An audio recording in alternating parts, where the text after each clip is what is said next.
commentary stream of the day and today's NASCAR Xfinity Series running of the U.S. Marine Corps 250 at the Martinsville Speedway for another short track race here this weekend at the half-mile paperclip in Martinsville, Virginia. And in today's race, we have for you 38 drivers trying to go for one grandfather clock. And in this race, we have a two-time defending winner who swept both Martinsville Xfinity races last season, Eric Almirola, trying to go for three in a row and make it three in a row as well for Joe Gibbs Racing at this Xfinity Series level as well. Joe Gibbs Racing has had a stranglehold in the Xfinity Series at this racetrack as they have won 5 of the last 6 races, including, obviously, as I mentioned already, the last 2 from Eric Almirola. Several different drivers have won for them. Brandon Jones has a win for him, and he's now back with JGR and could be a favorite for this afternoon's race. This is going to be an interesting one. Almirola, speaking of which, is going to be my pick. I think he's the safe pick for this weekend in the Xfinity Series side of things, and he has finished inside the top 5 in each of his first 3 races in this Xfinity Series season. Can he go 4 for 4 in getting that done? He's actually 9th in the point standings overall, despite the fact that he has only ran half of the 6 races so far this season. Trying to get the raw feed up and running right now, but for some reason they keep having the NASCAR Cup Series qualifying on there. Now the Xfinity Series is up. And we can go through the starting lineup for today's NASCAR Xfinity Series race at Martinsville Speedway. Kind of starting in the daylight dusk hours, may finish towards the nighttime hours the closer we get to the end of this 250 lap event.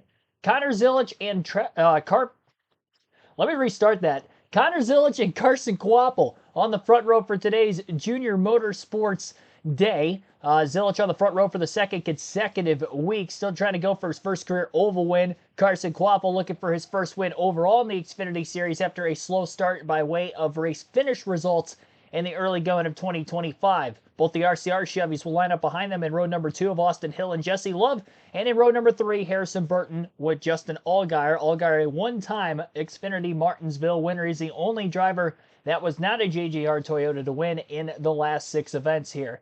Brandon Jones, one of the more recent winners as well at Joe Gibbs Racing at Martinsville Speedway, will be inside of row 4, and Corey Day making his Xfinity Series debut here today in the 17HendrickCars.com Chevrolet.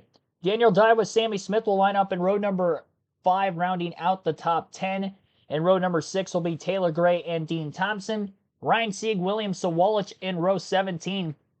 Tough start to the season for Sawalich, 21st in points through the first 6 races. Really needs to get going if he's going to want to make a push for the playoffs. I know it's early in the season, but definitely a rough start for the rookie. Eric Almirola making his 4th start of the season. As I mentioned already, 3 top 5s in his first 3 starts, including a win at Phoenix. Sam Mayer, who was runner-up last weekend at Homestead Miami Speedway, will also be starting in row 8.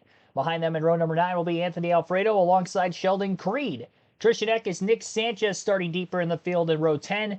Myatt Snyder, who was top 5 in practice yesterday, and Blaine Perkins will be in row 11. Jeremy Clements, Ryan Ellis in row 12. Thomas Annunziata, Josh Williams in row 13. Parker Retzlaff, Matt DiBenedetto in row 14. That could be the underdog row for this race today. We'll look out for those 2 starting deeper in the field.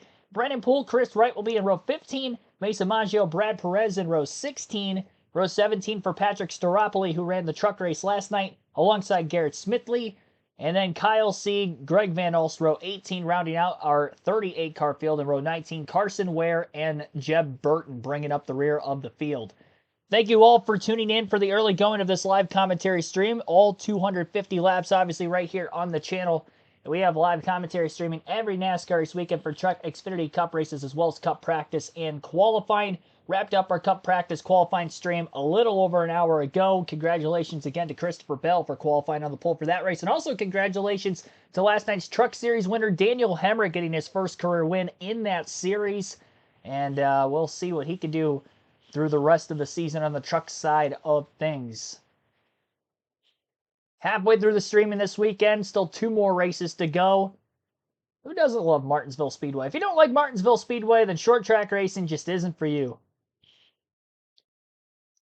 Some quick race stats to roll off here in the pre-race before they get going green again. I mentioned already about Toyota being in utter dominance here. On top of the fact that They have won 5 of the last 6 races. Only Chevy or Toyota have won every race since the Xfinity Series has returned to Martinsville Speedway since back in 2020. They had 1 race in 2020, 2 races a year, and 20 go to victory lane yet. So Sheldon Creed, Sam Mayer might have their work cut out for him here today. Maybe some underdogs like Matt DiBenedetto starting deeper in the field. Ryan Sieg, his brother Kyle Sieg, has had decent speed. In some races this season, we've seen them at times run up in the top 10. Work might be cut out for them as well.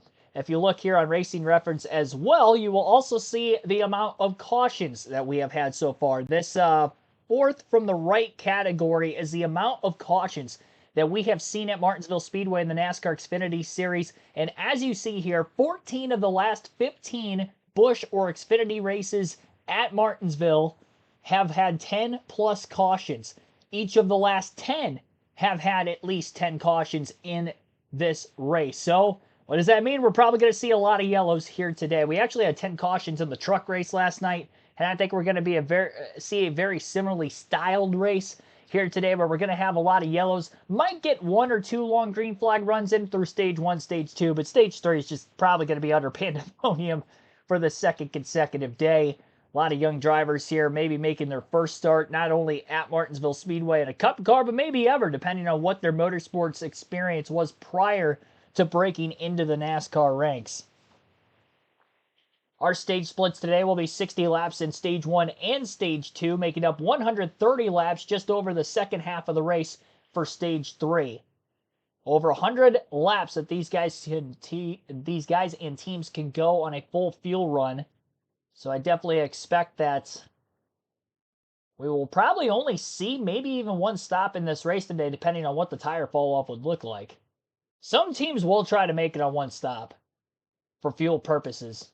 Considering that we're starting in the daylight and we're not to complete cool track temps in the night like we usually are for the Xfinity race here, it could potentially lead in to a little bit more of a 2-stopper rather than a 1-stop race for most of these teams. But I wouldn't be shocked if maybe some stronger cars try 1, especially if they're looking for stage points, how short the first 2 stages are, which is pretty typical for the Xfinity Series anyway. Lights are out on the pace car, and they will be going green this time by. And again, Connor Zilisch on the pole. He'll be inside of row 1 for this initial start, which was the control line through every restart for the race leader in the truck race yesterday, as well as Homestead Miami Speedway last week as well. We'll see what Carson Kvapil on the outside of the front row can do to try to mitigate the amount of rear wheel spin he might have going through this restart zone. And the 2 rookies for JRM will lead us to the green. We're underway in the U.S. Marine Corps 250. And per typical, based off the weekend, Zilisch is clear for the lead from the pole-sitting position off of turn 1. Corey Hyman, the truck race last night, won the first 2 stages without not leading a lap. What can Zilisch do from the pole here today as he leads lap number 1? Side by side for second between the 2 Chevys of Austin Hill and Carson Kvapil. Hill on the inside of Kvapil all the way through the first lap and the first half of lap number 2. Harrison Burton, the lone Ford up in the top 5, is in 5th. Great start for him as he works on Justin Allgaier to maybe have a chance to get to 4th in the early going. No surprise, Zilisch rips off the fastest lap of the race and is quickly pulling away with the 2 cars that have been side by side for second ever since the initial start of this race. For nearly 3 entire laps, the 21 has been under the 1, racing relatively clean to this point. After so long, we will probably see contact, especially if Hill gets a little restless in trying to make this pass, knowing he could be stronger than the rookie that is alongside him. I say relatively clean. It looks like there was a donut on the right side door of the 21 as they exited turn 2, and Kvapil does win the battle for the time being. Corey Day had an abysmal night last night in the truck race, got in 3 incidents in DNF, a finish outside the top 30, looking for redemption in his Xfinity Series debut here today. Kyle Larson dominated at Homestead in that very car that he is running here this weekend. Last week at Homestead Miami Speedway, unfortunately did not get the win with an overtime restart ensuing following what was a 16.5-second lead for Larson into that final restart. Slight rear wheel spin. It wasn't really a rear wheel spin for Larson as much as it was him trying to go later in the restart zone. Sam Mayer looking to go early, got into the back of him. That's what caused the spin for Larson with the rear wheels. Relegated to a 4th place finish after dominating the day before that. Needless to say, though, Corey Day in great equipment. And again, Xfinity Series debut. And honestly, I think these cars might suit his driving style a lot more than the trucks. So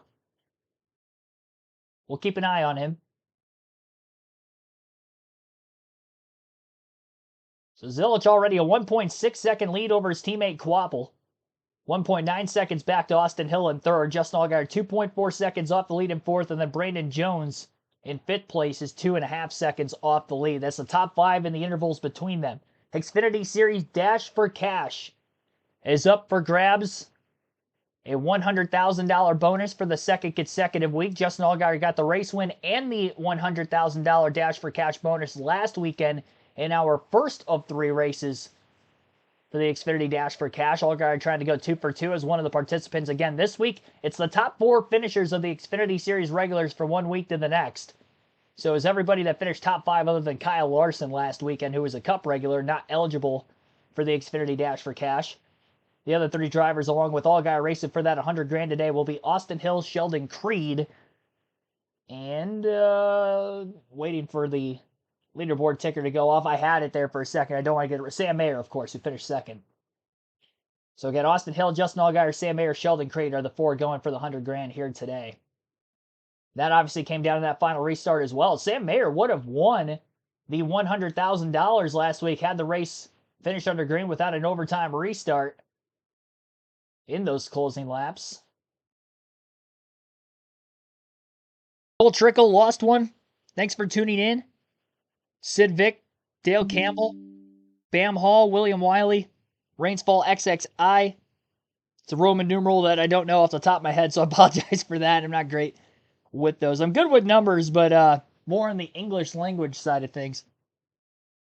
Beth Hagerstrad, Tim Fowler, Wade, welcome to the stream, everybody. John Barber, welcome as well. What happened to other in the vote? Just changing it up a little bit. I wanted to see if we'd have maybe a slightly different poll, putting it the way it is right now, with the 4 votes instead of just other. Because usually when I put other wins more often than not, which, you know, I'm not surprised at the same time because you're literally picking between 3 drivers of the rest of the field. Even though I try to put in who I think the 3 favorites are for the race every week, so just changing it up.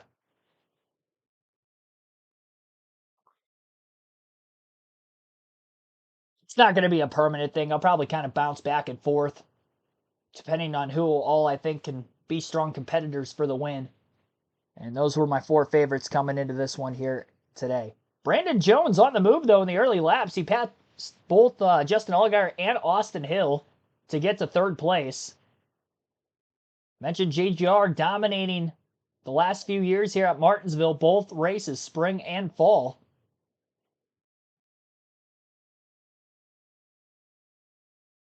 Qualified on the pole in the Cup race as well with Christopher Bell.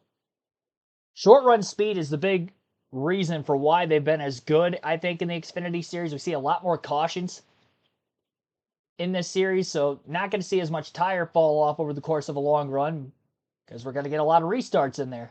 Although so far, 17 laps in and we are caution-free.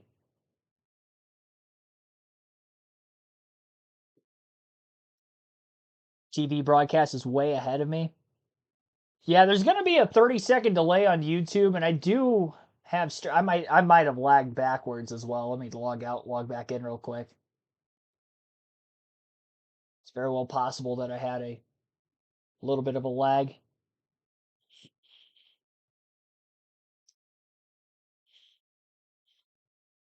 I will say it is usually worse for races, you know, Xfinity Series, for instance, on CW. Any race that'd be on local Fox or NBC through Hulu. For some reason, it's a lot slower than the cable channels, like Fox Sports 1. Cup Series goes to TNT. There isn't as much of a lag difference from what I've noticed in my experience in watching, you know, live sports, not just NASCAR, just even on my own if I'm watching like a hockey game or something at night. You can usually tell based off of like how the app is on like ESPN or whatever app I'm using for like a live scoring update.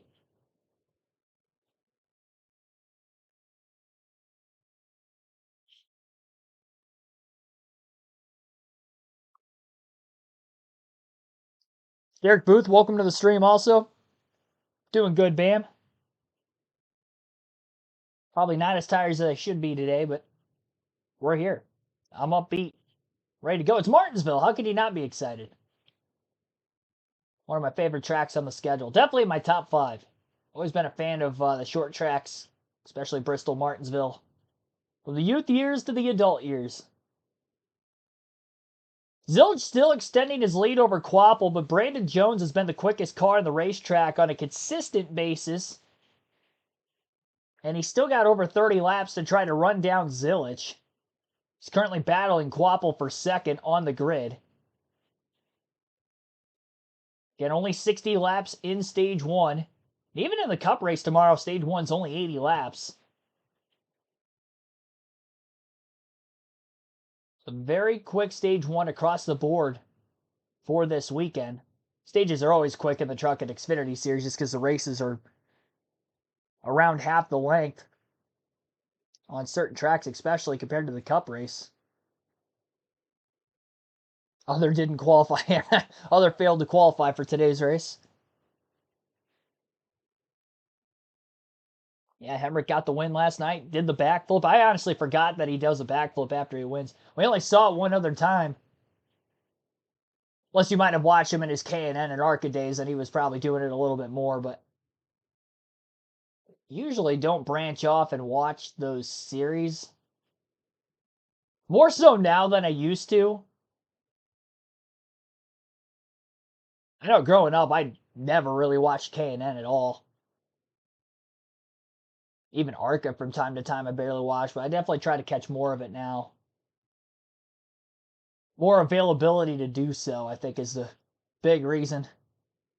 Then I just didn't even have as much knowledge on those series growing up as a kid. I didn't know K&N existed until I was probably a teenager. It was never on TV, so it might have been on Speed Channel for a while back in the days, but maybe I was at work or had sports, athletics of some sort, racing Friday, Saturdays. Never catch them. Zilch's best lap was on the second lap of the race, by the way, which is the fastest time. 20.7 flat. Quapple still holds on to second. As Zilch has worked his way into lap traffic, the lead has dissipated a bit, down to 1.6 seconds the last time by at the line. It was just over a 2-second lead. Brandon Jones still very tight to the back bumper of Quapple as he continues to put the battle on for second. Been very clean with him in the early laps. Have I been to Martinsville? I was there for the 2021 fall race when Alex Bowman won. I've seen a lot of Alex Bowman wins. Like, that's one of the odd drivers that, relatively speaking, hasn't won a lot throughout his entire Cup career of guys that are still racing today, but I've seen a lot of Bowman wins. I'm pretty sure I've seen 4 of them. That season when he won 4 races, I think I saw him win 3 of them. I saw him win the Pocono race when Larson blew the tire in the last lap. I saw the Martinsville event. I saw him get his first career win at Chicagoland back in 2019. That was the last race there. There's another track I've seen him win. Dover. I saw him win at Dover that same season in 21 also. Yeah, I've seen Bowman win 4 times in person. Definitely the most obscure driver that I've seen win a lot. I've seen Harvick win a bunch, but that's because Michigan's my home track and he always won there a lot in his SHR days. Saw him win the Southern 500 before as well, so. I saw Keselowski win quite a bit with Penske at a plethora of different tracks. Saw him win at Dega once, Atlanta once, Brickyard in 2018. I saw him win there. There's probably some more that I can't think of off the top of my head.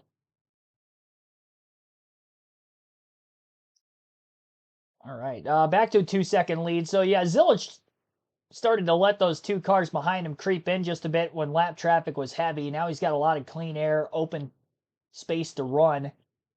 at least for a couple laps. And then you got 2x2 lap traffic coming up and a few more laps after the fact.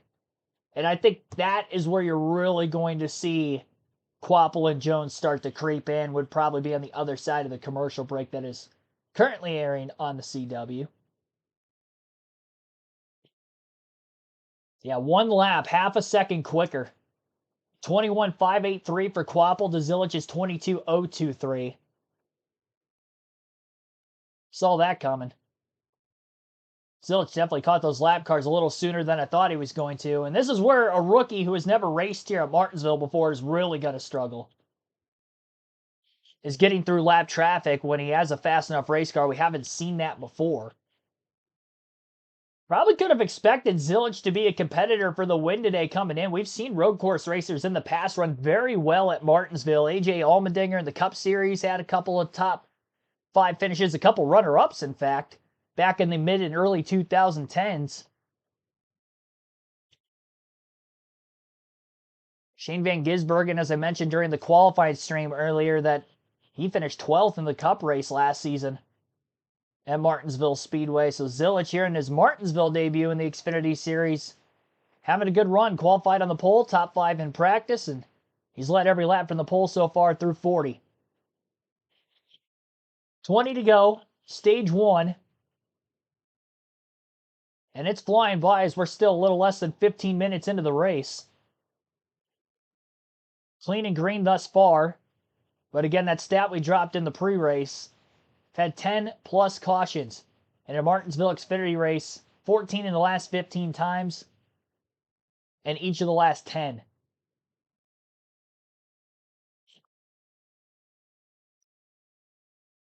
Garrett B., welcome to the stream.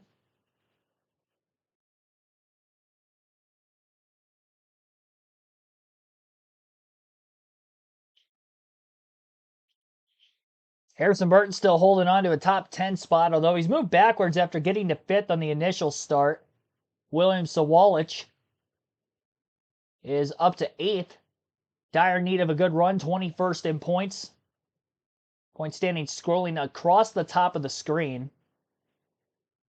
Let's take a brief look at that and how that's been so far in this Xfinity Series season.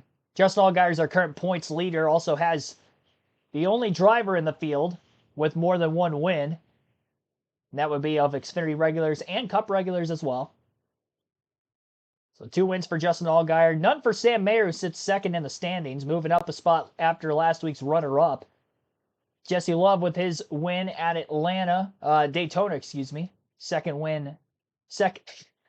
Number 2, the number 2 car. First win, first race of the year, Daytona for Jesse Love. Austin Hill, who won the 2nd race of the season, is sitting 4th. Sheldon Creed, top 5 in points for Haas. So both Haas cars up in the top 5. Good start to the season for them. Then you see the 2 JRM Chevys, Sammy Smith, Connor Zilich, 6th, 7th. Ryan Sieg, 8th in points, impressive early in the year. Eric Almirola, despite running half as many races as his competitors, is actually 9th in points. Then Taylor Gray rounds out the top 10. You know, that's one thing I wish NASCAR changed with the points format. And I've always kind of thought this, but we've never really seen it come into being an issue before. If somebody runs part-time, like Eric Almirola, obviously he's eligible for Xfinity points, but he's not eligible for the playoffs.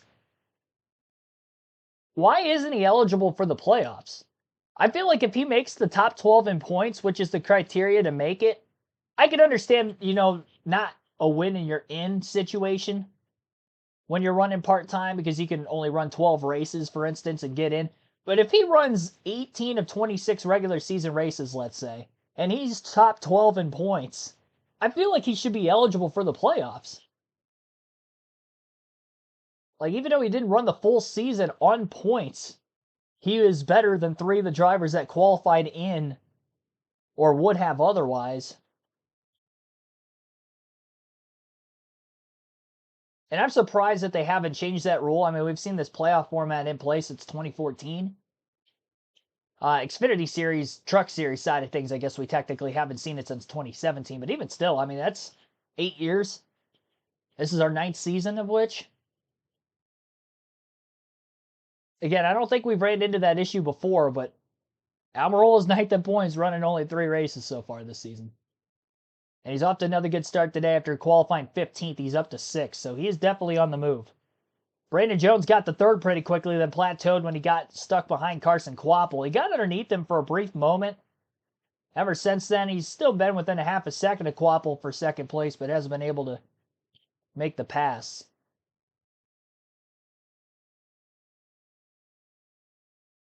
Lap times fluctuating back and forth between himself and the race leader Zilich as well. Again, just very dependent on what the lap traffic looks like, but very similar to last night's truck race where Corey Heim led every lap from the pole. Although Heim had extended his lead a lot greater than the lead that Zilich has over second and third.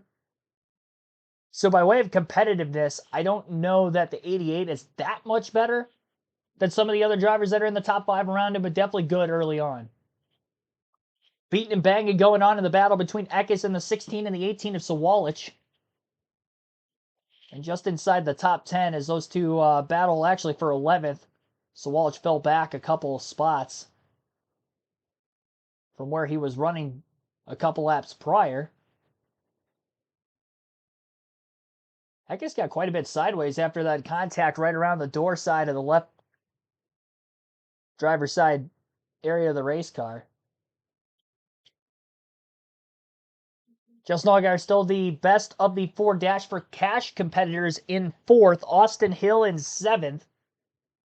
Gonna have to look at my leaderboard. Where my laptop's at, it covers the CW leaderboard because it's at the bottom of the screen. Never had to deal with that before. Till this season.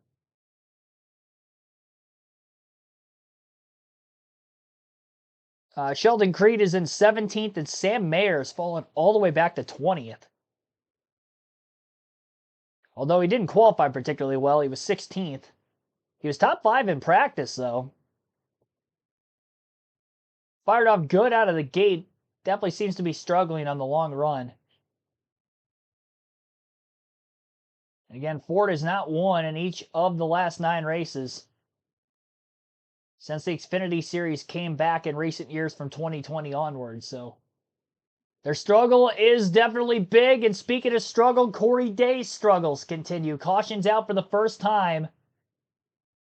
Tried to drive it in deep on the 25 of Harrison Burton.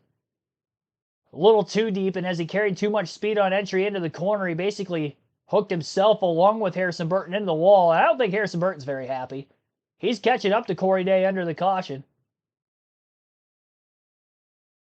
And while what happened here? Part-time first career start on racing for points. This is big for Harrison Burton, who finds himself in a playoff position right now. And I know we have a long way to go, but stage points are so big for a team like that. You fall out of a position to get stage points. You got damage. You lose the track position. He's definitely not happy. No, not at all. But you know what? It's never over here. Unless that thing is terminal, and I'm looking at some of the damage. As long as the steering maybe is particularly straight, I definitely think we can go back. We'll step aside. Your race leader, Connor Zilich. She's led home so far. Yeah, it was just too much corner entry speed for Corey Day. He slipped the bottom of the racetrack. It looked to be around the midway point of the corner where the car got out from underneath him. But it was still in the first half of the corner. Enough so that a slide up the racetrack for Day. Unfortunately, Harrison Burton was already on his outside. Day was trying to complete the pass, and obviously it wasn't clear. Both cars get up into the wall. Decent amount of damage to both cars. They will be able to continue, but definitely going to have to lose time on pit road repairing some damage. Make sure there's no tire rub. It did look like there was a tire rubbing on the 25 while he was riding around at caution speed, so I can only imagine at race speed what that would look like, especially in the middle of the corners. Even as slow as the corners are here at Martinsville, still got to pull those fenders out to keep from cutting tires.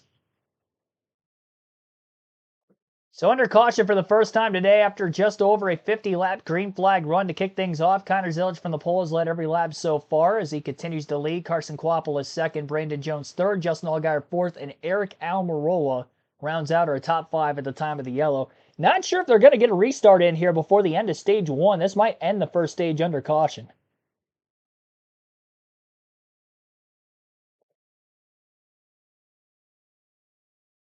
Very well possible that that would be the case.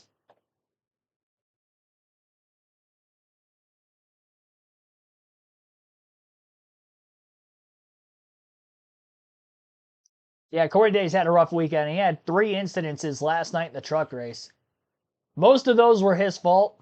I don't think the last one was, because he was just kind of getting on the binders to avoid an incident that took place in front of him, and then he got hit from behind. The first 2 kind of was. This one was his fault too. He's either getting involved in incidences, whether running good or bad before the time of the incident, or just not having speed at all since he debuted in asphalt racing. Only ran a couple races last season at the truck level, Bristol and Kansas. This is his first Xfinity start this weekend. He ran several ARCA races last year into this year. He's running part-time for ARCA, Truck, and Xfinity. And he just, I mean, he's struggling bad. Too early to say, he's a bust or anything like that, but you got to make it to the end of the race, and he's just not doing that. And again, I hate to say it, but he's at fault for most of the incidences, which is not something you would want to see. I mean, you could say bad luck is on his side, but it's kind of hard to say that in the instances that we've seen as of late. I mean, this weekend, again, 4 incidences, and I think 3 of them were his fault. I don't want to say he's a punk. I mean, he's obviously a great dirt racer, just not translating to asphalt well at all. And it is a tough transition from one to the other. We have seen, obviously, a lot more in recent years, a lot of drivers come from dirt racing upbringings and ranks. Some of the best drivers in the Cup Series today, Christopher Bell, Kyle Larson, Tyler Reddick, grew up racing on dirt. Even at the Xfinity Series level, Justin Allgaier, to a certain extent, has a dirt racing background, and he's our defending Xfinity Series champion. So there is some translation, but that doesn't necessarily mean that it equates for everybody. Trial and error, though. You never know until you try. He's trying. He's still very young, too. 18 years old.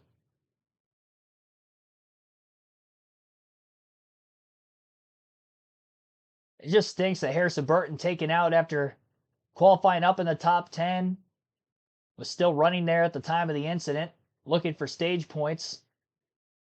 And a great start to the season for Harrison Burton. He's 11th in the standings. He's on the cusp of the playoffs very early in the year. Doesn't need to have a run like this.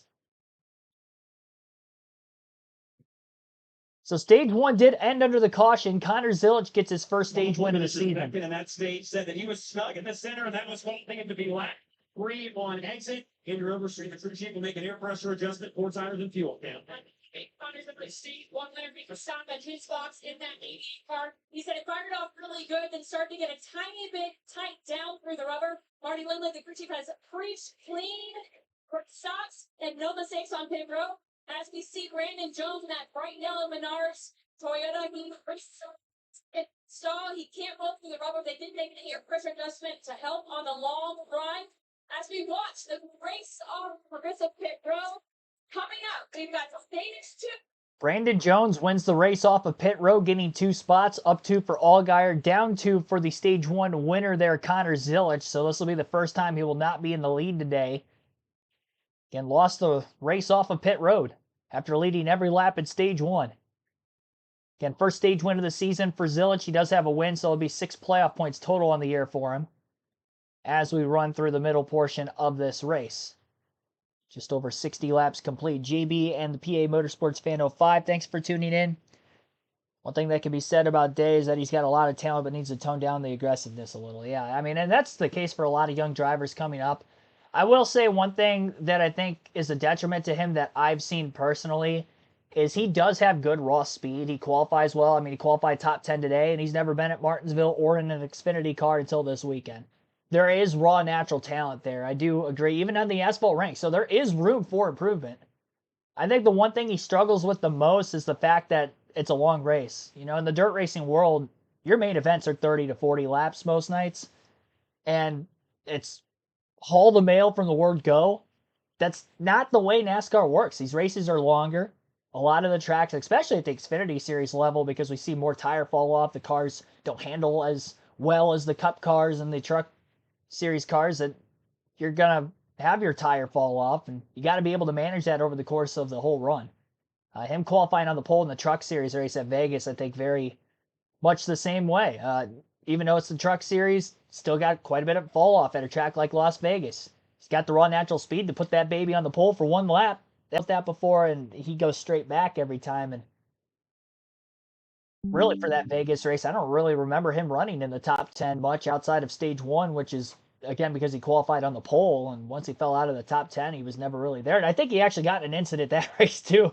Correct me if I'm wrong on that. Maybe I'm getting that mixed up with another one. It's happened this year. Yeah, talent's there. Aggressiveness, yes, but that does kind of go hand in hand with the tire management, too. I mean, you tone down to the aggressiveness, you're automatically going to save more of your tires because you're not pushing as hard early in a run as well. Like I said, there's a lot of young drivers that struggle with that, even if you're coming up from asphalt racing. You're coming up from asphalt racing, it's the same thing. Your local Saturday night short track race, most of them run typically like a dirt show. You're going to have probably a 50-lap main event, heat races throughout the course of the night. Bigger races, maybe you'll have 100 laps and have like a halfway point where you go pit between. But again, because you're having a halfway point between the race, it's a 50-lap sprint, a 50-lap sprint. That's just, it's not the case when you get into the NASCAR side of things. These are more endurance races than what most people think. Most people that watch the sport of NASCAR know that, but I get familiar with the sport. You know that the races are long. You wonder why. It's more of an endurance-based motorsport.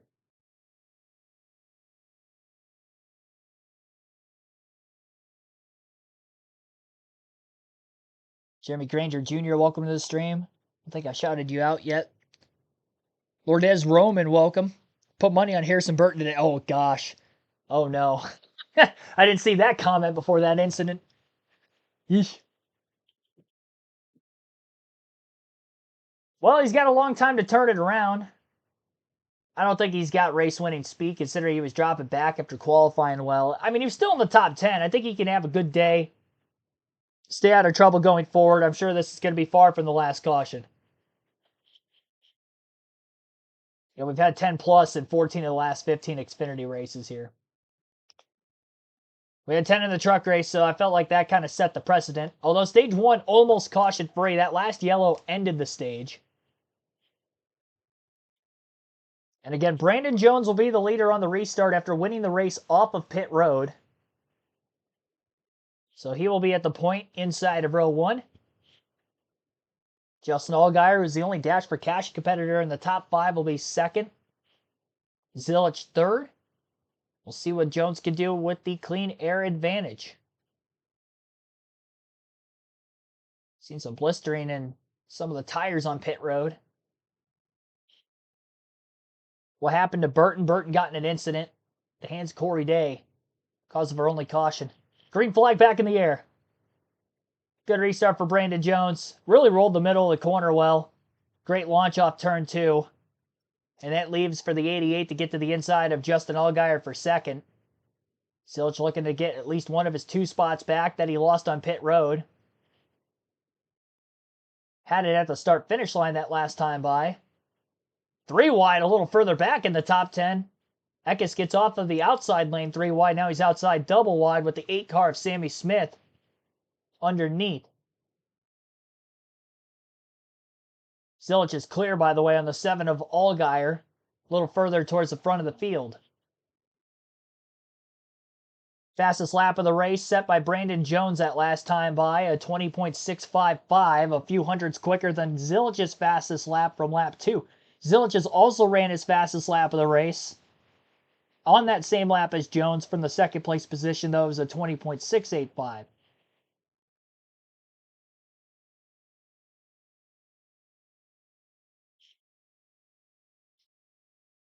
Oh boy, a lot of contact. Eckes on the outside of it again. Saw that in stage 1 at one point. Ryan Sieg is going to get moved now by the 10 of Daniel Dye, who forced it 3 wide into turn 3. And Eckes, who was 3 wide outside a couple laps ago, is 3 wide outside again. Lost several positions already because of the 10 knocking the 39 into him. About 6 or 7 spots lost for Eckes in the last couple laps. Guy didn't even complete the pass on Ryan Sieg yet. Runs him up the track again and then quickly tries to cover the bottom on Sanchez and almost hooked himself off of turn 4. Runs a little bit off the curb, makes contact with the next car to his outside. Now it's William Sawalich. Now he just hasn't wrecked yet. He's been close. I wouldn't want to be around him at the moment. See if he could settle in. First Xfinity start for Dye at the Martinsville Speedway. Ran part-time last season, but he did run at Martinsville. And obviously full-time in the trucks for the last 2 years. So he has had laps at the racetrack, just got in an Xfinity car until yesterday in practice. Zilich still within about 0.3 of a second or less to Brandon Jones at the front of the field. Zilich closing fast on the corner entry through turn 3 the last time. Eckes trying to get some spots back that he lost being stuck on the outside 3 wide. He crams it in 3 wide underneath the Nick Sanchez, Sam Mayer. And after making the pass on the 48, gave up a lot of bottom. Almost lost that spot that he just got to Jesse Love. Was able to get by a car. Traffic backing up in the outside lane. Brandon Jones and Connor Zilich still 1-2 at the front of the field in the early going of stage 2. Taylor Gray sits in 3rd, Justin Allgaier 4th, and Eric Almirola rounds out the top 5. Sammy Smith is in 6th, 7th for Carson Kvapil. Austin Hill 8th, Ryan Sieg 9th, William Sawalich rounds out the top 10. Daniel Dye in 11th, Sheldon Creed 12th, Christian Eckes 13th, Jesse Love 14th, and Sam Mayer 15th. 6th, Brennan Poole 21st, Chris Wright 22nd, Parker Retzlaff 23rd, Blaine Perkins 24th, Harrison Burton 25th. 26th for Jeb Burton, Brad Perez 27th, Jeremy Clements 28th, Garrett Smithley 29th is the last car in the lead lap, and Matt DiBenedetto is 30th. Thomas Annunziata 31st, Patrick Staropoli 32nd, Kyle Sieg 33rd, Mason Maggio 34th, Greg Van Alst 35th, 36th for Carson Ware, Ryan Ellis 37th, Corey Day a few laps down following his incident in the opening stage. He will be last in 38th. That rounds out our field. Zilich on the back bumper. Brandon Jones gave him a couple bumps through 3 and 4 that last time. 20 laps down in this 60-lap second stage. All of which under green to this point. Zilich is right there. Can't get underneath the 20. He gets to him in the middle of the corner first half because, again, he charges the entry a lot more. And off the exit, oh boy, hang on. Spinner at the back of the field. Carson Ware off turn 4 right as the leaders were coming up on him. Zilich got into the back of Brandon Jones, who checked up seeing the spin when Zilich did not. And Jones almost got pushed into the wreck. Quite a bit of damage to the left rear corner panel of that 20 car and as well as the nose of the 88. Obviously, Zilich didn't get the call from the spotter at that point that there was a spin. Jones was the first to see it off the exit of the corner. Blind spot really for Zilich, and wonder what kind of damage that has for both race cars. Again, the big thing here with Martinsville is not aerodynamics. It's just trying to make sure that the damage isn't going to affect the potential for a tire rub. It all took place during the CW Sports' side-by-side commercial break.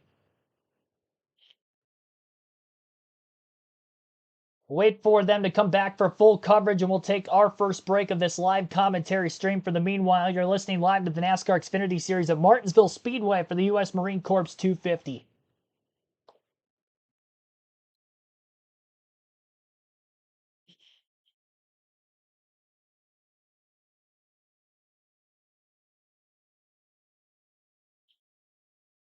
Jones is coming to pit road Caution lights early. are on. Wheel on the official warning lights of NASCAR, and America's most trusted manufacturer of emergency lights and sirens. Second caution of the day. And it's going to bring our race leader down pit road. The spin happened right in front of Brandon Jones. Here he is, Kim. Yeah, and it's actually for damage fixing. You're going to see that left rear flared out just a little bit. The team's going to go to work on that. Make sure there's no tire issue. Make sure that tire actually has clearance. Tough break for a guy who was in the lead and was hoping for a really good day at a track that he loves. So unfortunate. I don't know if we cursed him or what, just talking so highly about him and not see the damage to the right front there for Zilich. That's major damage, but probably kind of weigh that a little better. Here's Garrett Smithley spinning off the turn 4, and what you're going to see is the two leaders coming around, and they just, as Brandon Jones sees it, Connor Zilich can't because he has Brandon Jones in front of him. Brandon checks up, and he runs in the back of him. It looked like it popped out pretty well, Brandon Jones. For Zilich, the thing that does is it just takes away the integrity of that front end, the right front. You've got to be a little bit more careful as we go through this race. You know, Garrett Smithley needed a caution because he had taken the wave around when the caution came out at the end of stage 1. He didn't want to be the caution, No. But because the yellow comes out, it does benefit some of those drivers that had done the wave around, among them Jeff Burton, who started in the rear. Also, Jeremy Clements had taken the wave around. Free pass here goes to the 99 of Matt DiBenedetto. New leader, Connor Zilich. Let's get some 88 radio.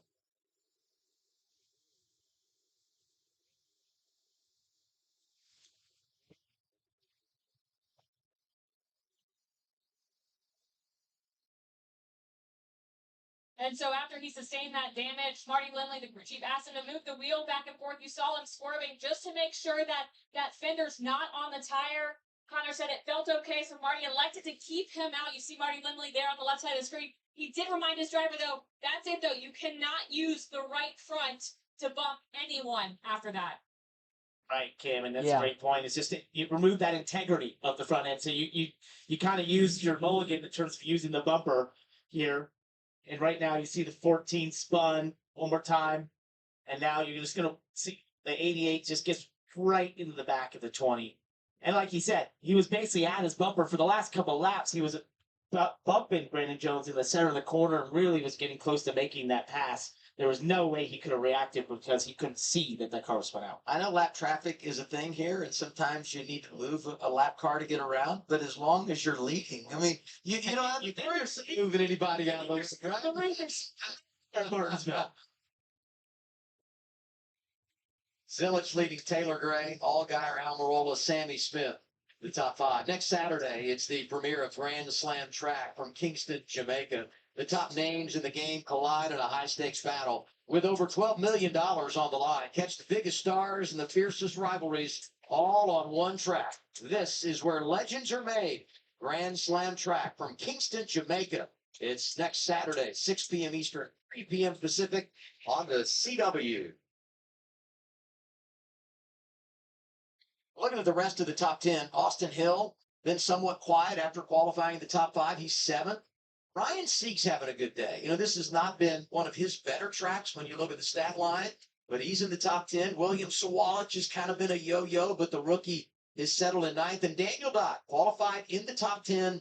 He has a spot there now in the 10th position prior to choose. You want to be aggressive. You want to get a lot on these restarts, but you got to be smart. Right now, see some of the leaders have some damage, right? You've got to evaluate that risk versus reward every time you're on a restart here because contact can happen so quickly. All right, into the restart zone. Green flag is going to be, well, it was about to be back in the air, and they added an extra lap of caution, it looks like. On the front stretch, pace car already pulled onto pit road. Not sure what the extra lap for yellow is. We'll hold off a second. Pace car going to pick them back up on the back straightaway, I wonder, or are they just going to go green this time? Field was obviously already doubled up. Yeah, pace car didn't even pick them back up again.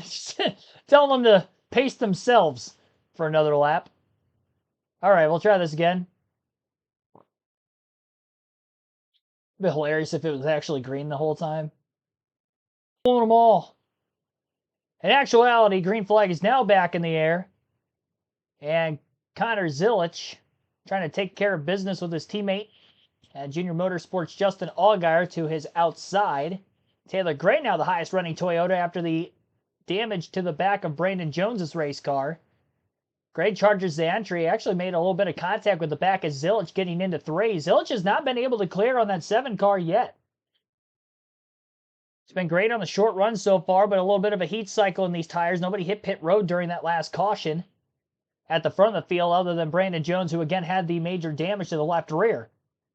You wouldn't think that the damage on the right front could be costing Zilich, but at the same time, he has not been able to pull clear. A little contact with his teammate. The tight confines at Martinsville Speedway up on the outside on the exit of turn 4. Works his way through the bottom of 1 and 2. Slides the tires again. I believe he might have clipped the curb on the bottom of the track in the center of 1 and 2.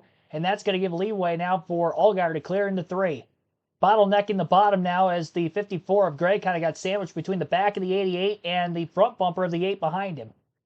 Christian Eckes is 3 wide on the outside again. Man, more things change, the more things stay the same. Poor Christian Eckes. He's been outside 3 wide several occasions now. Couple times here in stage 2. Just passed halfway through the second stage. Justin Allgaier leading the race for the first time, trying to go for his 3rd win of the young season. And trying to go for back-to-back for the first time this year, as he's the only driver to win more than once, but nobody obviously winning back-to-back races yet. Oh, he did, actually. Never mind. He is coming off back-to-back wins. He's trying to go for 3 in a row. I apologize on that. He won at Vegas. That's a couple of mishaps I've had on this stream. I'll get it together here eventually. Call Garrett Smithley, Carson Ware on the last incident. Now this. Sam Mayer going to try to tough it out. He's got a left front tire rub after getting squeezed into the wall off turn 2. And a pass for the lead at the front of the field where Zilich was able to get by Justin Allgaier. Allgaier got to the lead on the restart but could not get away. And we've got another spinner. This time it's Dean Thompson in the 26. My goodness, he just got missed by the 45. He was sliding wide getting into the corner. I believe that's down in turn 3.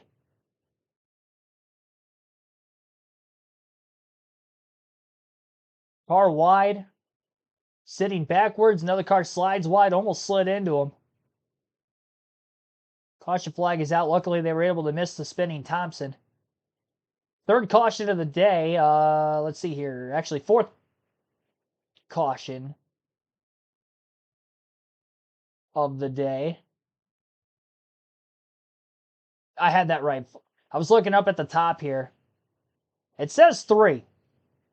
But I was looking at the yellow bars where the caution lights came on, and the split at the end of stage 1 got me.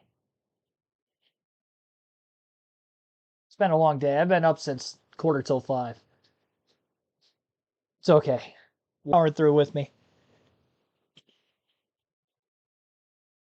Oh, you know what? I did have it right. Garrett Smithley is in the 14. Oh, no, never mind. My goodness, I am off my rocker right now. I don't think I've fumbled the bad this bad on a stream all season. We'll get it together. I think it's a good time to take a quick break. Under caution, awaiting the restart. You're listening live on KRC. Pandemonium everywhere. On track, off the track.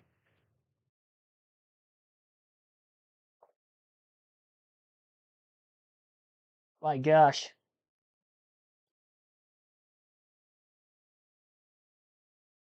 We got pit stops going on, but they're still under commercial. You don't see this very often.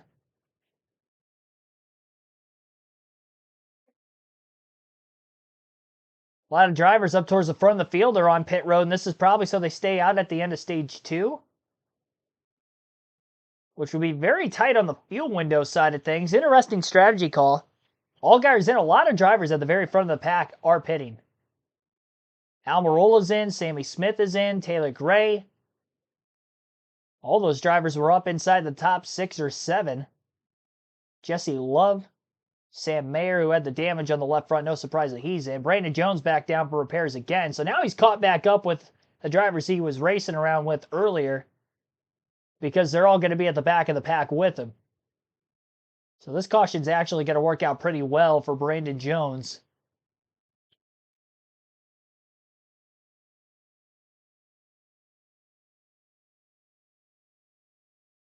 Spinning Thompson.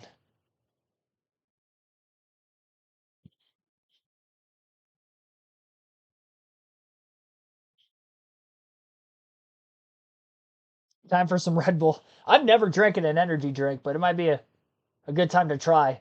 With that being said, there's none in the stock holder there, so yeah, I don't have any on standby.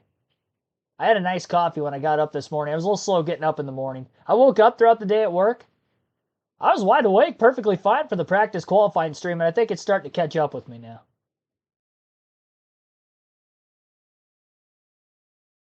Gonna have to run the gamut all over again tomorrow, but at least this race is gonna get done earlier than the truck race, so I don't have to stay up till like 10 o'clock tonight. There is a potential possibility for rain for the NASCAR Cup Series event tomorrow at Martinsville. By the way, they just came back from the commercial break well after the pit stop took place. But what I was going to say is that rain in the forecast for tomorrow, the plan is we will go live at 2:30 p.m. Eastern. The only way we wouldn't is if for some reason they called the race and moved it to Monday before 2:30. That would be the only way we wouldn't stream. So if there's a rain delay at the beginning of the event, we'll still be live right here on the channel. Again, assuming they haven't postponed anything to a later date. But I doubt that that would be the case because the rain's not supposed to be till later in the afternoon anyway.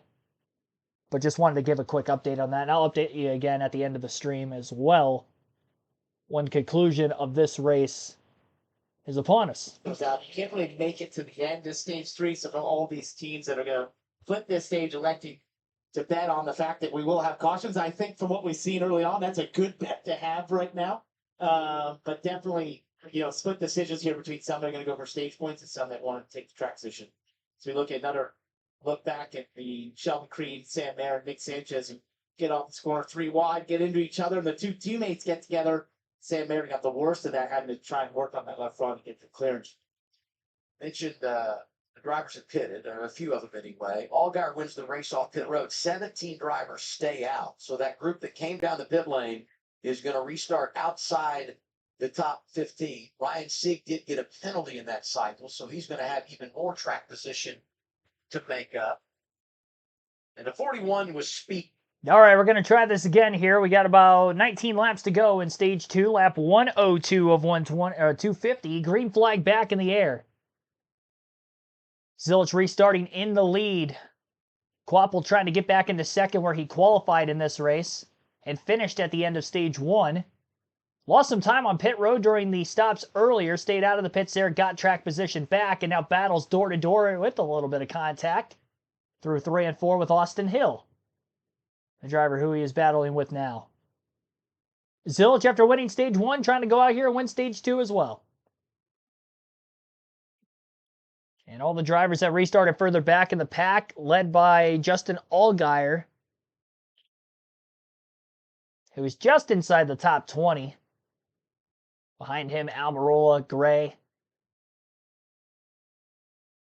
They'll have the mix of the fresh tires and the older tires in the middle of the pack. It is an absolute scrum right now. Middle of the pack at Martinsville is already a scrum as it is, but yeah, that little extra fresh tires into the mix versus old tires, and it's going to get dicey. We might see another caution come soon. Somebody getting unintentionally dumped by way of just lacking the speed that some of the other drivers have behind them. That alone actually caused a couple incidences in the truck race last night as well.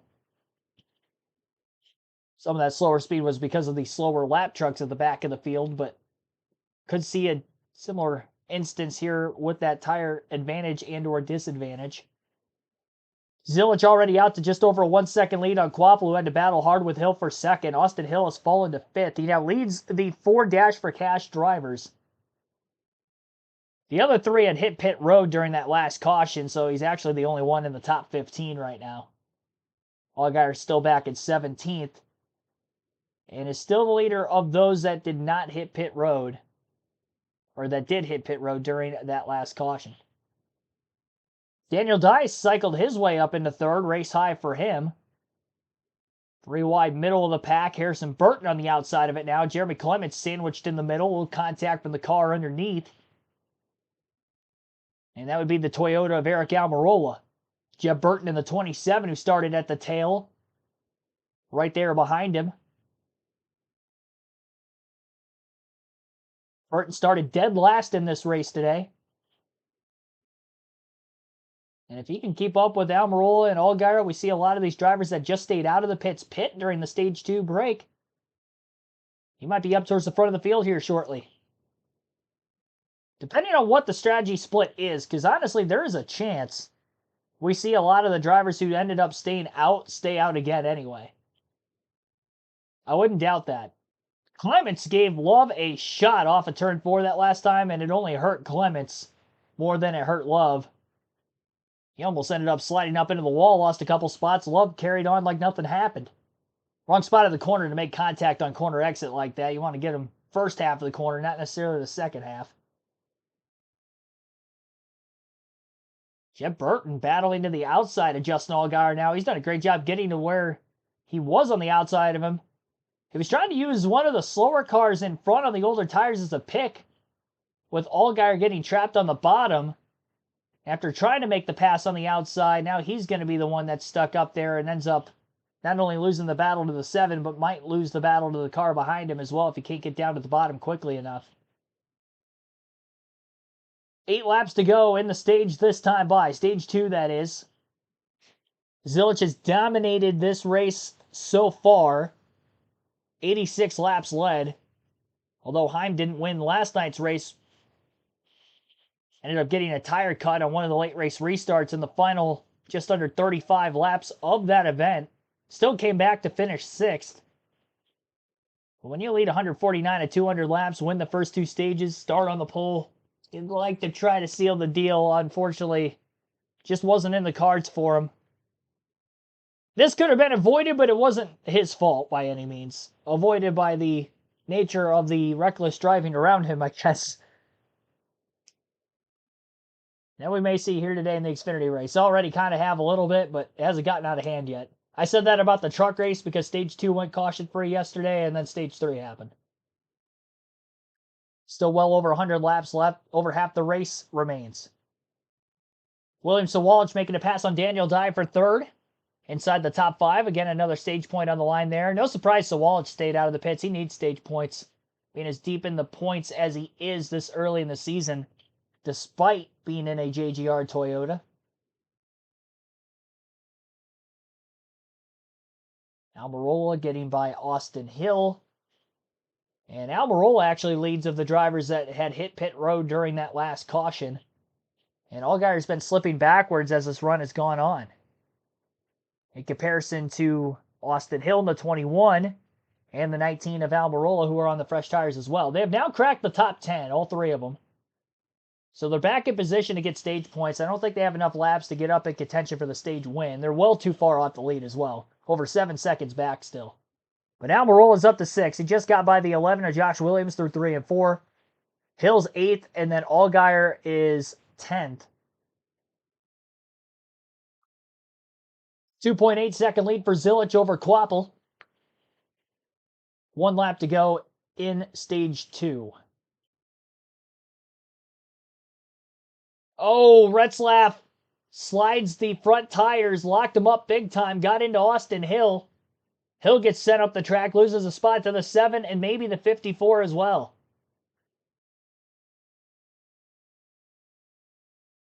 I believe Retzlaff is on older tires compared to the cars around him.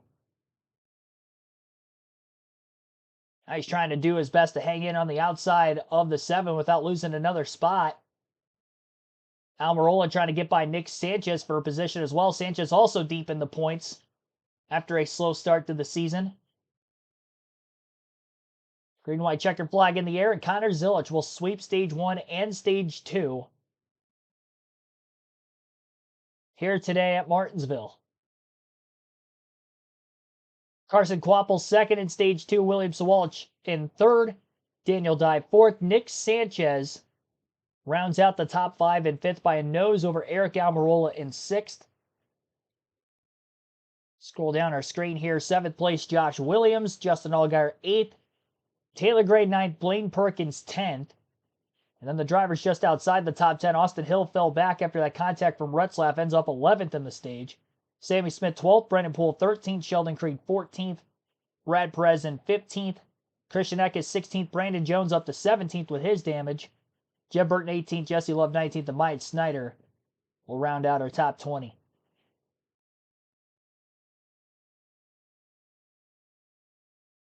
John David, thanks for tuning in.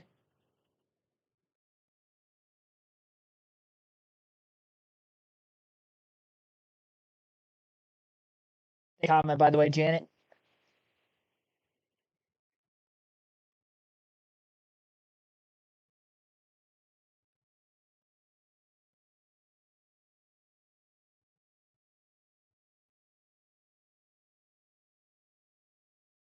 Delbert Wilson, welcome to the stream. Over 150% chance of pit road fight. You know what? I would think the Xfinity Series would be the most likely of the three to have a fight. I feel like Xfinity Series at Martinsville in recent years has brought out more tempers than the Cup or the truck side. The last time I remember tempers in a Cup race at Martinsville, I think you got to go back to the Bowman and Hamlin deal in 21. Now, maybe that's lacked a little bit with the next-gen car at Martinsville.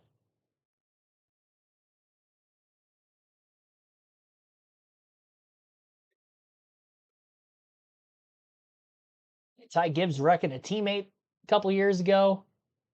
Austin Hill and Sheldon Creed also teammates getting into it within the last couple years at Martinsville.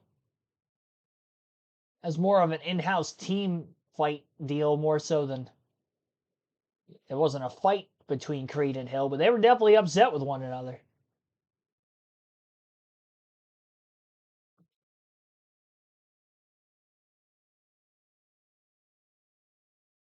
Should have had it last night. We just didn't get enough post-race interviews, but Ty Majeski into Caden Honeycutt, and then obviously Honeycutt cutting, coincidentally, a tire on Corey Heim's race truck late. We did get the interview from Heim, but understood he didn't do it on purpose. Still upset about the situation, which rightfully so. Yeah, we'll have to wait and see what the strategy is going to be like here when we begin this next stage.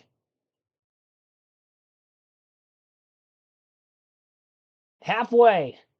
Lap 125 of 250 in today's 250-lap Martinsville NASCAR Xfinity race, the U.S. Marine Corps 250. Take another quick break. Again, you're listening live on KRC.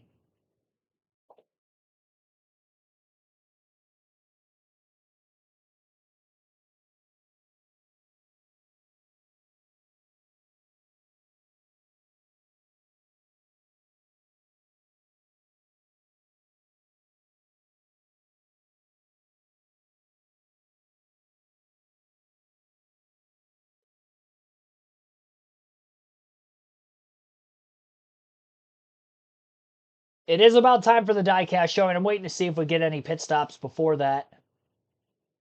We are at the end of stage 2. Thanks for the reminder. It just came back from the break. I think pit road's going to be open this time.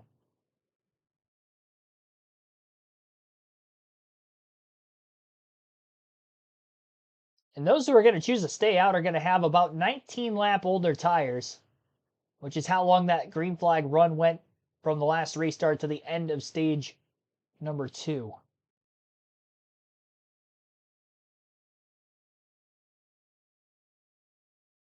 No, pit road is not open this time. Never mind. I think there were some safety trucks that were getting behind the wall a little late when they got off of turn 2, so they will keep pit road closed for another lap. While they do that, yep, here's our diecast showing, as promised. I showed off a Terry Labonte diecast earlier with the Tony the Tiger Kellogg's Frosted Flakes car with Kyle Larson doing a tribute throwback next week at Darlington Raceway in the Cup Series. So I figured, hey, let's just show off another Terry Labonte diecast. This one's got Kellogg's on the car. It does have Tony the Tiger right here. And it's got the Kellogg's rooster on the left. But this is his Cheez-It car, I believe from 2002. If not 02, it would be 03. You can see the Winston Cup logo on the side of the screen. But this is our diecast showing for this evening. Blake Sawology finished third in that stage. Said that they were the car fired off tight and was trending looser. Jeff Mindering, the crew chief, said, let's see where it goes. One more run. No changes on the 18 car. Carson Quapple as well has been fast. Finished second there He said that he was tight, was struggling to get pointed on an exit. They're going to go up a round and a half on the track bar for the one car. Yeah. Connor Zillage in that 88 said he felt fine, just a little bit snug. He said, I need to get my angles right. Crew Chief Marty Lindley said, all right, we're going to leave it alone since the track is going to get cooler as they put 4 fresh Goodyear tires, Sunoco fuel. We watched the race off Progressive Pit Road. And as we get closer to awarding a Martinsville plaque, the final stage from the paperclip is coming your way. So Zillage, who ended up losing 2 positions after winning stage 1 on pit road from the stage 1 pit stops, doesn't lose any this stop. He will win the race off of pit road, but we did have some drivers stay out of the pit, so he will still lose the lead anyway. But the pit crew themselves did a better job than before. Moral victory. And still maintaining as much track position as they could, of course. We'll wait for our leaderboard to update. The leaders get to the start-finish line this next time by. See exactly where Zillage is restarting. It looks like 14th. So the top 13 cars had all stayed out of the pits. And I wouldn't doubt that Thomas Annunziata might end up hitting pit road well after the fact. 30 cars on the lead lap currently. Only Garrett Smithley, Greg Van Alst, Kyle Seed, Carson Ware, Mason Maggio, Corey Day, Ryan Ellis, and Anthony Alfredo are off the lead lap. And Alfredo actually pulled off the track about 19 laps ago. Hopefully he can get back out there in the 42, but fast pasta behind the pit wall. And is 19 laps down.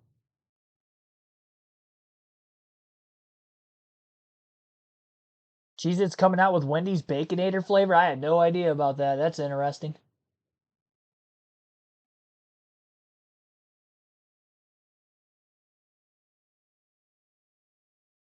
Showing Corey Heim in the grandstands watching the Xfinity race. We've seen him part-time in the Xfinity series this year. Obviously full-time in trucks for the 3rd consecutive season.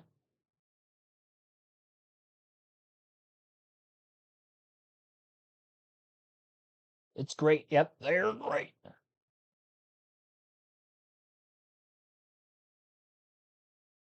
That was my Tony the Tiger reference. Sure, most people caught on to that. Probably didn't have to explain myself, but just in case I did and you had no idea why I just did that, there you go. So Almirola will be the leader. He was the first driver of those that had pitted during the last yellow during stage 2. Again, about 19 lap older tires for those that stayed out, 13 of them. 14th on back will have the 19 lap fresher tires upcoming. Just saw the ad yesterday. Yeah, I didn't even hear about that. I don't watch the news, so I guess unless I see an ad while I'm watching a race or something, I'm probably not going to see something like that. But that is very interesting. Lights are out of the pace car, 1 to go signal. Eric Almirola obviously inside row 1, no surprise there. Just Allgaier outside row 1. It got into the lead for a brief moment on Connor Zillage on a restart from the outside of row 1 earlier, and that's the only vehicle through the entire truck race. 10 cautions, bunch of restarts, and up to this point, so far the entire Xfinity race, that had actually gotten to the lead from the outside of row 1. So he did it once. Can he do it again? Now that we're into the final stage, the most important of which, here today. Take Eric Almirola out in front of the field. Speaking of which, got to close the chat poll as we're about to get stage 3 underway. 123 votes for you guys in the chat, taking Justin Allgaier for the win at 41% of those 124 votes. 29% taking Almirola, who was my pick, as I just mentioned. 22% for Zillage. 6% taking Austin Hill. Green flag is back in the air, and we are back underway now. Stage 3 is upon us. Almirola will clear off turn 2, and Taylor Gray, his teammate at GGR, is clear for 2nd. Allgaier slips back to 3rd. Worst restart we've seen out of Justin Allgaier so far today. And he's still stuck on the outside and might lose another spot as well. Sheldon Creed and the double zeros underneath him, and that would be the battle for the $100,000 bonus for the Dash for Cash. Still 116 laps left. Freed with a bumper out in front on the inside. We'll see if he can pull clear. Looks like Zilich has even more damage to the nose of his car. Wonder if there was a stack up getting to the green on that last restart. Back of his hood is kind of crunched a bit, and that might make vision problems hard, especially in traffic, which there's a lot of it here at Martinsville Speedway. Taylor Gray actually got to the lead on Eric Almirola. Didn't even see that pass. I believe it was off camera there, and now Taylor Gray is out in front of the field here at Martinsville Speedway. Restarted third inside of row one. Had a great restart to get to second. Gets by Almirola a couple laps later. First lead of the day for Gray. And this might be the first laps he has led outright this season. Definitely on a non-super speedway. Actually, we can check. Coming into this race, Taylor Gray has led 11 laps total all year. Would have had to have been either during green flag pit stops or on a super speedway at Atlanta or Daytona, because I definitely do not remember him leading other than that so far this season. One car gets squeezed into the wall. That was Zilich off turn 2. 91 was underneath him. That was a big hit, too. Still sandwiched in the outside. Already probably has a hard time seeing. That doesn't help matters. Oh, boy. Austin Hill runs through Carson Kvapil. Down into turn 1. Kvapil somehow held on to it and is on the outside of Hill as they head to turn 3. Man, what happened there? Wouldn't like to just point out that that could have been intentional, but it looked intentional. Zilich tries to slam the door shut on Sawalich. Sawalich wasn't having any of it. Stays on it. Keeps to the inside of Zilich. It's getting nasty in the middle of the pack and cautions out somewhere else on the racetrack. That had nothing to do with the 4 cars around him, and there is a splitter that has come off of Harrison Burton's number 25. It looks like his own. I think that is Burton's own splitter stuck to the front of his car. Like so well. And I've been How did that happen? Performance this season. And I felt like today might be a day when they really break through AM Racing and Harrison Burton. Seems like he's a little upset there on Nunziata. Giving the finger as well, so we'll try to to Thomas and what Nunziata. went down here. Harrison was in a tough spot. Remember, he had that incident while running the top 10 in stage 1 where Corey Day got into him and jumped in the wall. They actually lost a set of tires to that, so he's been on an older set. He got spun by Nunziata here through turn 2, and then Nunziata gets in the front of him and actually rips out that whole splitter and under tray, and it flips on the front of the car. I've never seen.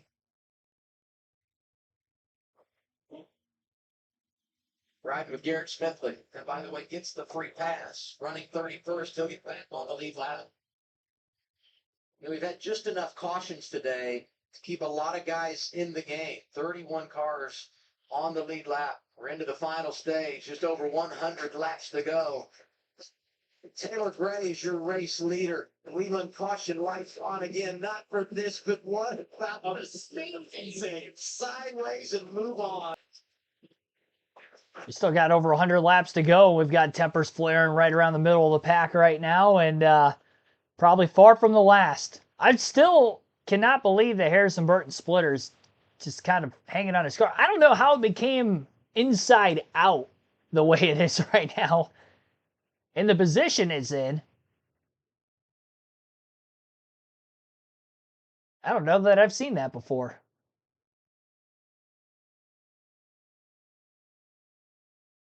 All my years of watching NASCAR, I still find something new that's never happened that I can recall happening on a semi-regular basis, it feels. It's one of those few times a year kind of deals, I guess. Top 10 in the running order under the caution with just more than 100 laps to go as Taylor Gray in the lead, Eric Almirola second, Sheldon Creed third, Justin Allgaier fourth, and Sammy Smith in fifth. Christian Eckes is 6th, Brandon Jones 7th, Jesse Love 8th, Sam Mayer 9th, Brad Perez still in the top 10 and 10th. Tempers beating and banging and much more continues live on KRC in the U.S. Marine Corps 250 at Martinsville.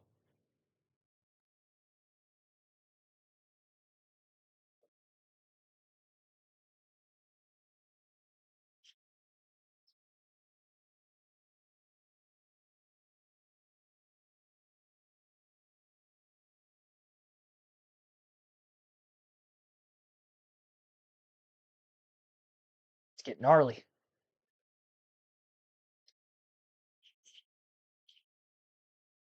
Going to have a lot of guys that aren't going to like each other after this one. And then we go to another tight confines racetrack next weekend at Darlington, and then to Bristol. So if things weren't already intense and aggressive, we got more coming for you in the next couple weeks. Then Rockingham after that, which is an intermediate track, but a tighter one. Talladega following Rockingham. Fun schedule. At Vegas, Homestead, 2 of the better mile and a halves. And then Martinsville, Darlington, Bristol, Talladega. I mean, what a stretch of the schedule. Then Rockingham for Truck and Xfinity, all in consecutive weeks. Honestly, by way of racetrack to racetrack, it's probably the best part of the schedule all season, we'll see. And we'll have live commentary for it all, for the Truck, Xfinity, and Cup action, practice qualifying, leading into the Talladega race weekend, where I will be at Talladega for the Cup race that weekend. Potentially the Xfinity race as well. But at least for the Cup race that weekend. And there will be race highlights from the grandstands from any of the action that I will be there in person for. Whatever races I don't attend, I will be doing live commentary streams for ARCA for sure that weekend. Not sure about Xfinity yet. It's just going to depend on what time the ARCA race gets done that day. I'll be at the hotel leading up to it doing commentary for at least one, if not both of those races that Saturday. And then I'll be at Texas Motor Speedway the following week after that, taking an extended 2-week vacation. So we'll have live commentary for Xfinity and truck action at Texas that following week. But then the Cup Series, same thing, race highlights from the grandstands. They took the splitter off of the 25 of Harrison Burton's car.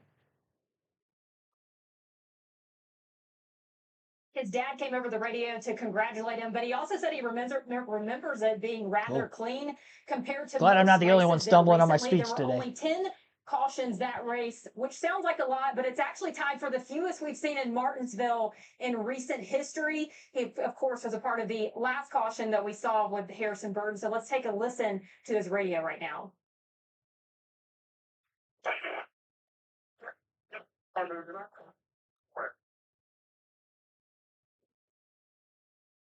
This is Martinsville. Frustration. That's the name of the game for sure. And it's tight corners, a lot of different things happening in terms of cars on different strategies, different tires there, especially towards the back, trying to make up time, keep track position. A lot of times it equals contact. Credit to the team. They stayed on the lead lap. Restarts back in the 30th position. Front row Taylor Gray outside of Shipman Green. Almirola picked the inside lane behind his teammate here. I think that was a smart choice. We just seen the outside really struggle. The only one who made it work was Justin Allgaier in that 7. Everyone else has lost time out there. As Sheldon Creed fights back around the outside of Taylor Gray, it's still going to be tough to complete that pass. Speaking of Allgaier in the outside lane, just outside of his teammate Sammy Smith. They're racing back there for the 4th position. Brandon Jones was leading, had that contact when Garrett Smithley went around. He's back in the game. Look at Creed trying to power down, not quite there into the corner. He's done a really good job reminiscent of what Justin Allgaier did earlier, but you got to get it done early. As you run longer, it's going to get tougher and tougher to make that outside work. But you know, if you can get out front, take the lead here, you control the race with 100 laps to go. Everyone's got a set of tires left. You're going to pit one time. If you can be at the front of the train when that happens, you could win this race. Creed will not go away. Not giving up, fighting for everything he's got out there on the outside and doing a great job of doing it. It's started to really park both of them in the center of the corner. And that has Eric Almirola wondering which way to go here as he looks at both of them side by side. Everyone at home feels the pain of Eric Almirola. You're driving down the interstate, guys in the left lane, won't go as fast as you would like. You want to make up some time. You just don't have a lane to do it in. I think this was really smart by Eric. One of the things he does best at this racetrack, better maybe than anyone, is manage those tires. We potentially be looking at one of the longest runs of the day here, and that's where he really comes to his own. It's what he was so good at doing in the Cup Series, and right now just sitting there as he chose the inside, waiting for these two to sort of figure it out. And the problem for Creed, if you can't get out in front of Gray and pull down, you may really start going in the wrong direction because they're going to be stacked up on that inside lane if they're able to get by. And I think this is where Sheldon's probably going to have to give it up here on the outside. He's lost a lot of positioning there to Taylor Gray, who then slots in front and now finally has gotten the lead. Almirola now trying to slide up to second. Creed not clear of the bottom. Sammy Smith right there. But the one, Carson Quapple off the pace. Going to bring out our sixth caution of the day. Right, and we saw that amazing save off of the 21, but I think we're going to see an incident here off of turn 4 with him and Sam Mayer fighting for 11th. When he was one of the best drivers that played the strategy to run it long to the end of the stage, was 11th when this happened. Right, so here you see Sam Mayer in that 41 green and white car. There's Carson Quapple Oh, with Zilich on the Oh. outside. Sam sort of squeezes Zilich to the wall. Carson tries to go to the inside as Sam's now trying to come back down, and it actually shoves him into the inside barrier there. A hard shot. That into the was inside hard. wall there. That car now has a lot of damage. Zilich able to get by both of them. We know the damage for the 88, but he's now back up there to ninth. So our pole sitter, who won the first two stages, continues to have a solid afternoon despite some of the challenges and tough positions he's been put in. Well, he's hit a lot of things. He has. And I hate that for Carson Quapple, who had so much speed in practice, qualifies in the front row, coming to a place that he's been so successful in late models, had a great run last year here in getting the top 5. I knew he had a ton of confidence, and he's definitely had the speed, but obviously this wreck is going to hurt Dylan. And Carson came on the radio and said that the wheel was straight, but as you see, the crew is going to get a closer look underneath there. They wanted to make sure they could check the toe, make sure everything measured okay. So looks to be okay for now. They'll change 4 tires and fill the one car up with fuel. But yeah, as you were saying, Parker, it's been kind of the story of their year. It seems like really fast, but just some unfortunate luck that hinders a good finish. Wheel and caution lights are on, and pit road open. I'm not surprised. Inside of 100 laps to go, everybody's got a set of tires. Here they are down the progressive pit lane. Pete stops. And Sheldon Creed, who was battling there for the lead, said that the car was way better, just felt like he needed a little bit more drive. So they're going to try to make an adjustment for that here as he peels onto pit road. We'll go around and change right side tires. Don't see a wrench in anybody's hands, so maybe just an air pressure adjustment here from Jonathan Toney just to get the 00 a little bit better for Sheldon Creed. And Yeah. teammates, both Eric Almirola and Taylor Gray come down pit road. You see Eric there, his team told him, I think we're on our number, so let's come chasing Lando Gray. Quick roll the first few laps under fire off.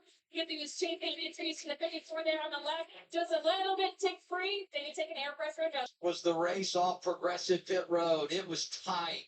But Taylor Gray, who has the #1 pit stall because he qualified on the pole last week at Miami, wins the race off. Top 6 cars holding to serve. Austin Hill gains a couple, but it's Creed, Almirola, Sammy Smith, and Allgaier coming off 2nd through 4th, and here it is. Boom, that's tight.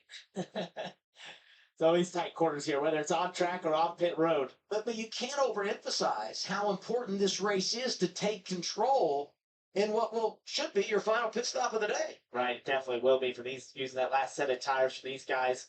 They're open, that puts them in the position to be on the best tires towards the end and be able to get through some of the cars that stayed out. Now, here's the deal. You win the race off pit road, that's the good news. The only challenge now is the cars that stay out. So 11 stay out, you're going to have to work your way through traffic. And this is a lot to manage, especially for a young driver like Taylor Gray. And then I think about the pressure that's going to be on Sheldon Creed. You've established yourself with some track position. Those other drivers out in front of you are going to have to make a pit stop. However, if you're Creed, the pressure of never having won a race at this level, you know he'll be thinking about that late if he's in position. And he told us before this race he felt like his car was really good in the rubbers. So that's has shown up here as we've got later in this race. But it's the same thing we said about Zilich when he was put back at the start of stage 3. This is one of the most important times of the race for these cars that think they're fighting for the win. is to get through traffic, but do it in the cleanest way possible. Protect that race car to get this shot looking back at Zilich. He's damaged every part of that race car trying to come back to the field. You know, it's crazy. Our first 54 laps caution free. But we've had 6 cautions in the race now. And if you look at the last 9 races, this is since we started coming back to Martinsville in 2020. We're averaging 13 cautions a race. We need 7 more to get to our average. I don't know if we'll get there, but I always bet the over at this place because once you get inside of 100, it seems to get wild. And now the choose. Again, these drivers choosing out front are those that stayed out. Those that came down pit road will be outside the top 10 as we start to choose. It's be interesting to see what some of these cars towards the back there that were on those newer tires show us. So we saw Taylor Gray get to the bottom. That's important.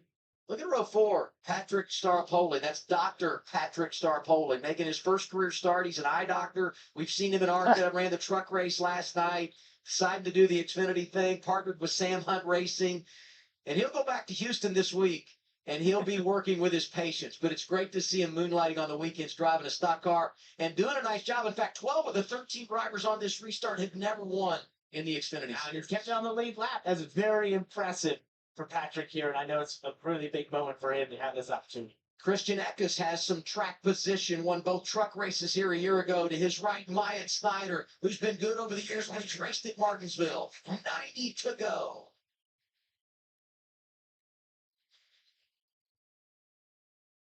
You mentioned Myatt Snyder's really good at this racetrack. He has a lot of laps here, late models and trucks. And Xfinity, he loves this place. He tried to slot down there in front of Swalch, but Swalch came with the bumper and moved him out of the groove. So they're going to fight side by side into one for second place.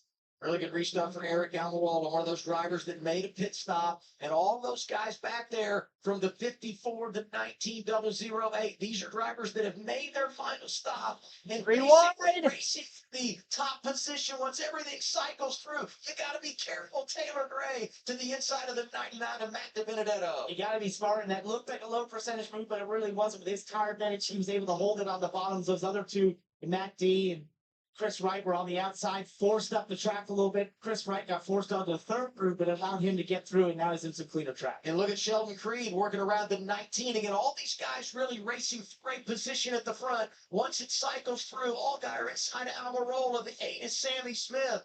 Austin Hill is there. Brandon Jones back in the game. And that's a big opportunity for Justin Allgaier to get back by Almirola here. Because we look at them racing on the same set of tires, driving through some of these older tires, that just gives you that track position you want as you start to work your way through and keeps it in check with Taylor Gray. Hey, look at this, and the drivers that pitted at 127. I mean, you save that set of tires, but this does have, if this could establish a green flag field, they might have an option to play some games here. Talking about those drivers that are scoring, some of them up in the top 7 or 8 right now. And we've seen tires really matter. So if they are able to get the right time caution and be able to come down pit road with enough laps left to drive back through the field, it could be a big difference. Suicide onboard camera. Dye is 3rd, qualified the top 10 yesterday. He's had a couple of top 10s this year. First Xfinity started Martinsville, does have truck experience at this venue. And look at college racing, 2 cars in the top 3, all their cars in the top 10. Josh Williams back there racing for 9th. Sheldon Creed might be there in 9th right now, but he's the leader of the Dash for Cash. We know he hasn't won a race, but it would be nice to win a Dash for Cash. Dylan, what about that 10 car?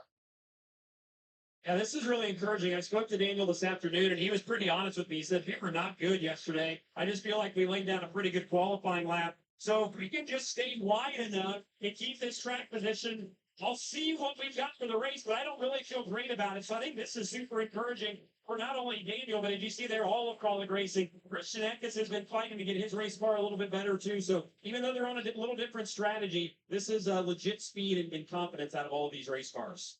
Right, there's so many times here. The reason you run well or don't run well is the track position, right? I mean, let's face it. I mean, you can look like a hero out front. You Touch them. Yeah, take a look here. Eric Almirola here. Oh, Josh Williams gets moved up the track. Eric's in the wrong place, and now he's going to lose a couple positions, be forced to the outside and just not able to get around the corner correctly there and have to avoid Josh Williams.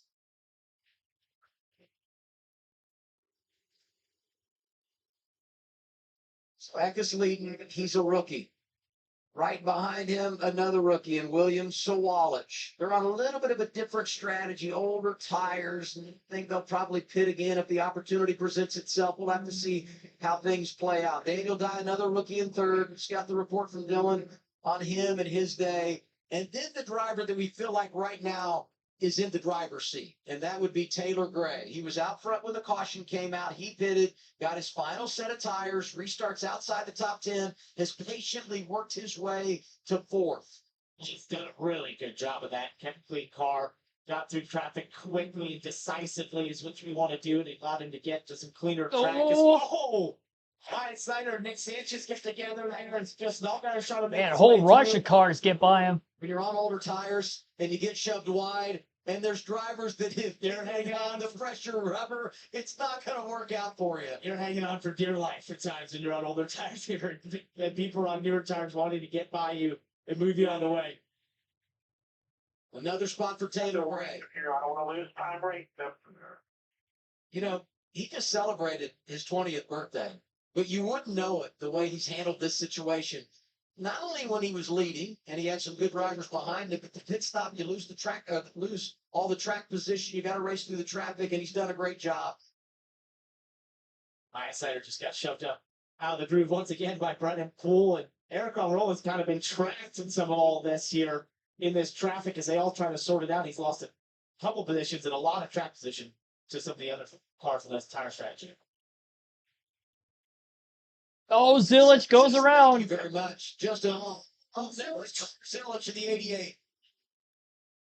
Caution is out 7th time today. Had a good day for Junior Motorsports. I'm curious. 75 to go.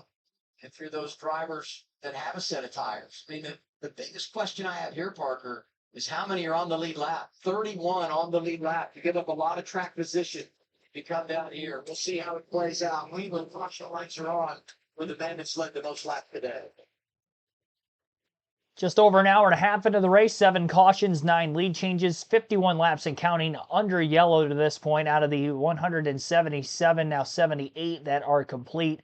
Out of 250, little over 70 laps remain. Christian Eckes is the current race leader. William Sawalich is second. Third place, Taylor Gray. Daniel Dye, 4th. Sheldon Creed rounds out the top 5 and 5th. Justin Allgaier, 6th. Sammy Smith is 7th. Brandon Jones, 8th. Austin Hill, 9th. And Jesse Love is in 10th. Nick Sanchez, 11th. Eric Almirola, 12th. Brendan Poole, 13th. 14th is Josh Williams. Ryan Sieg, 15th. Dean Thompson, 16th. 17th is Jeb Burton. Myatt Snyder, 18th. Sam Mayer, 19th. And Carson Kvapil is 20th. Patrick Staropoli is 21st, Matt DiBenedetto 22nd, Parker Retzlaff 23rd, Chris Wright 24th, and Harrison Burton 25th. Jeremy Clements 26th, Garrett Smithley 27th, Mason Maggio 28th, Brad Perez 29th, Blaine Perkins 30th, Connor Zilich 31st following the spin that just happened.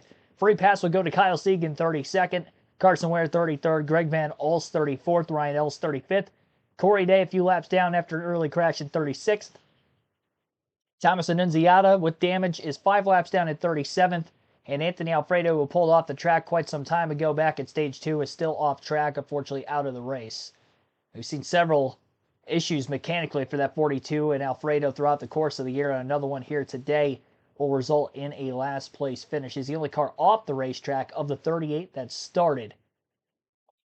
Under caution again here, Stage 3. You're listening live to the U.S. Marine Corps 250 at Martinsville for the NASCAR Xfinity Series. Godzilla Legendary 2078. Thanks for tuning in. Mark Jest. Thanks for tuning in. It's definitely an edgy race, to say the least. We still got about half the final stage to go yet. Pit stops are going on during the commercial break. That's the second time they've done that today. I don't know why they're taking commercials during pit stops. I should say they open pit road before they come back for commercial, but usually they cut back to the full screen. I'd like to know what kind of adjustments these guys are making, but I guess we're not going to get an update on that.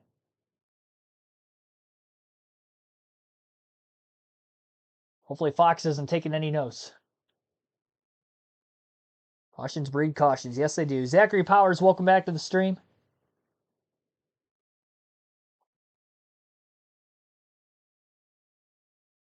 This is our second live commentary stream of the day.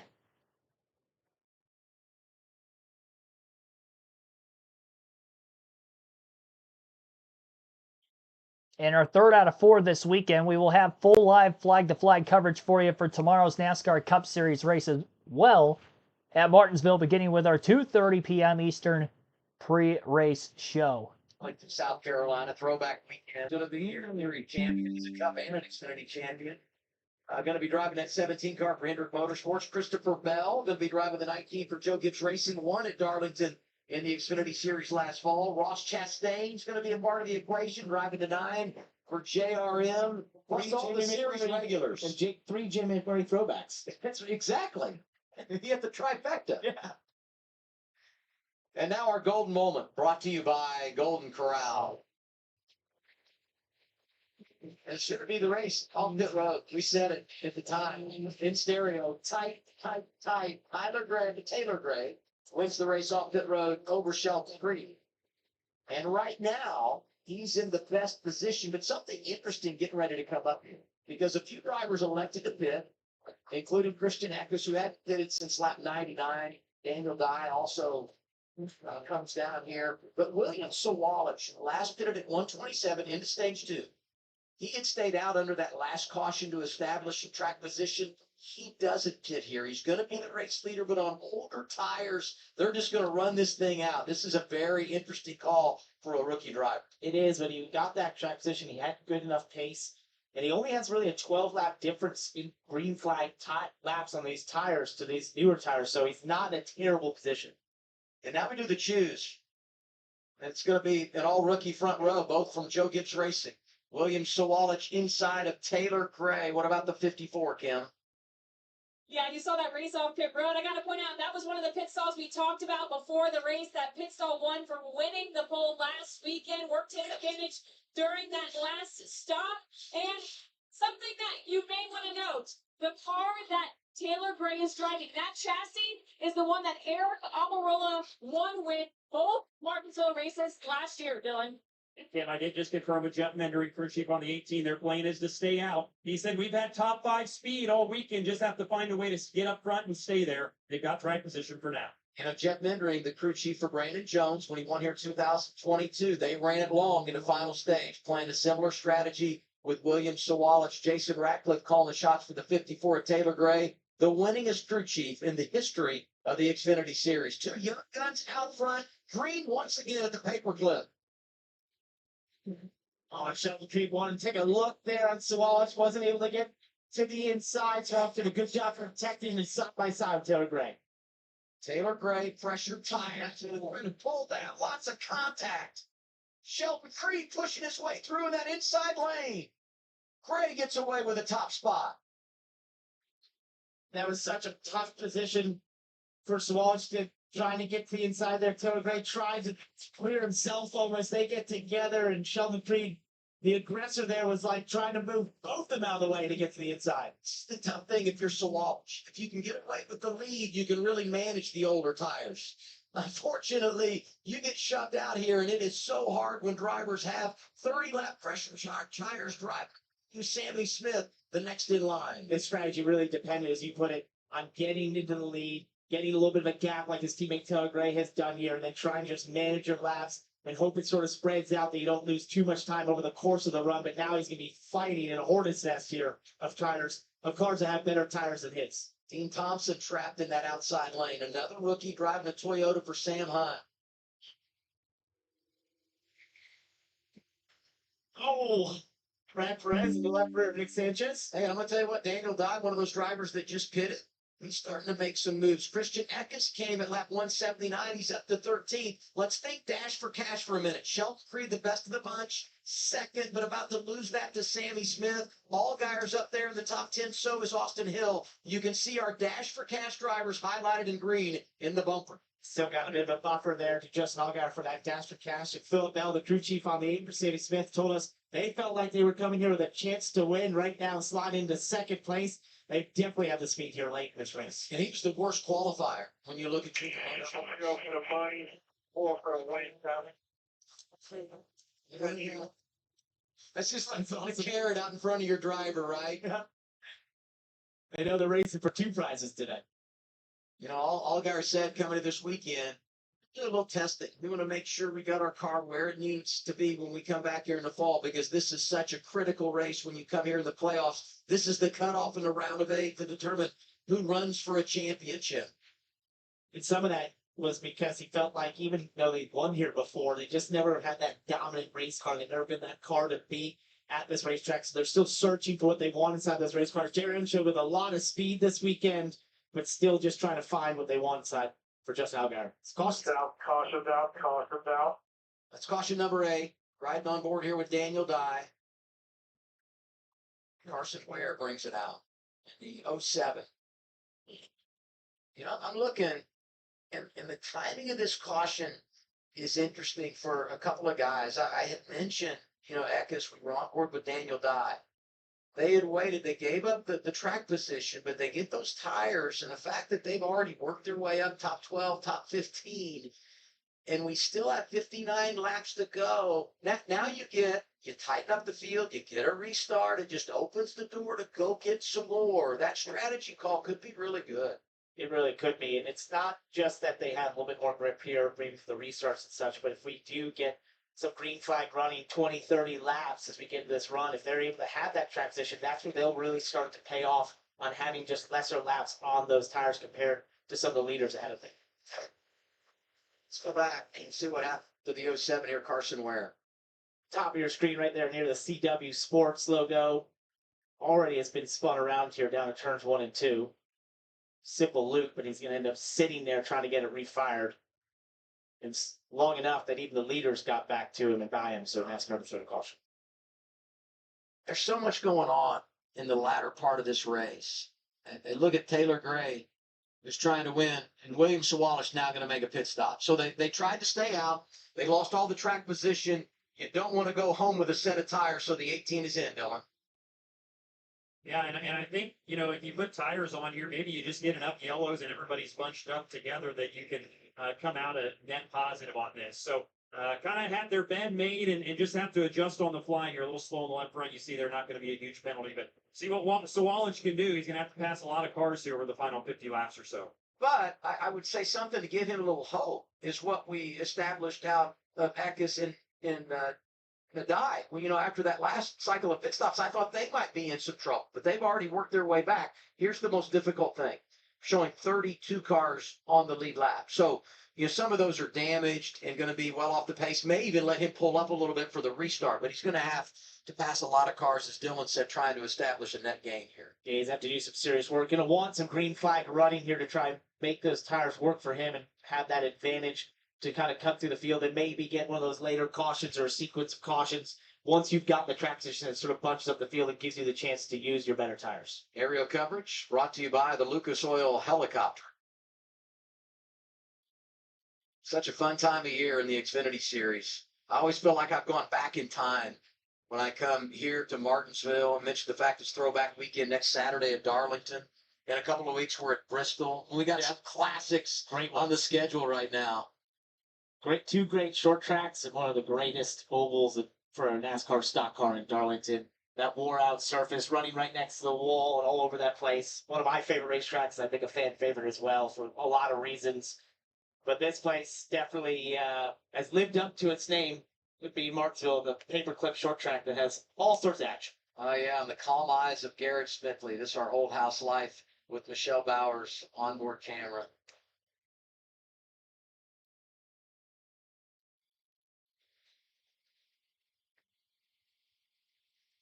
And come around the next time, we'll do the choose. And I look at all the drivers that have led laps today. Connor Zilic starts on the pole, wins the first 2 stages, led 99 laps, but he's had a lot of damage, beaten up race car for him. Taylor Gray's taken over here in the final stages, led 33 laps. Eckes led those 22. Brandon Jones had that time at the front. He's led 22 laps, and he's in a decent spot right now up there in 4th. He could make something happen. Eric Almirola swept the races here last year, has led 7 laps today and is in the 6th position prior to the choose. He really struggled there as we got into stage 3 in terms of Back out and try to catch up to see if there was any lag. I don't think quite has the short Nope, run not speed really. compared to small others. Sometimes that driver in second, taking the low lane, going behind the race leader. This time, Sammy Smith takes the outside. Been a great track for Sammy Smith. Justin Allgaier radio, the 7th, starting right behind his teammate here. To be honest with you, I wish you built a tank and I could just ride you guys like you guys all. But I've done that. That's our game plan. A tank.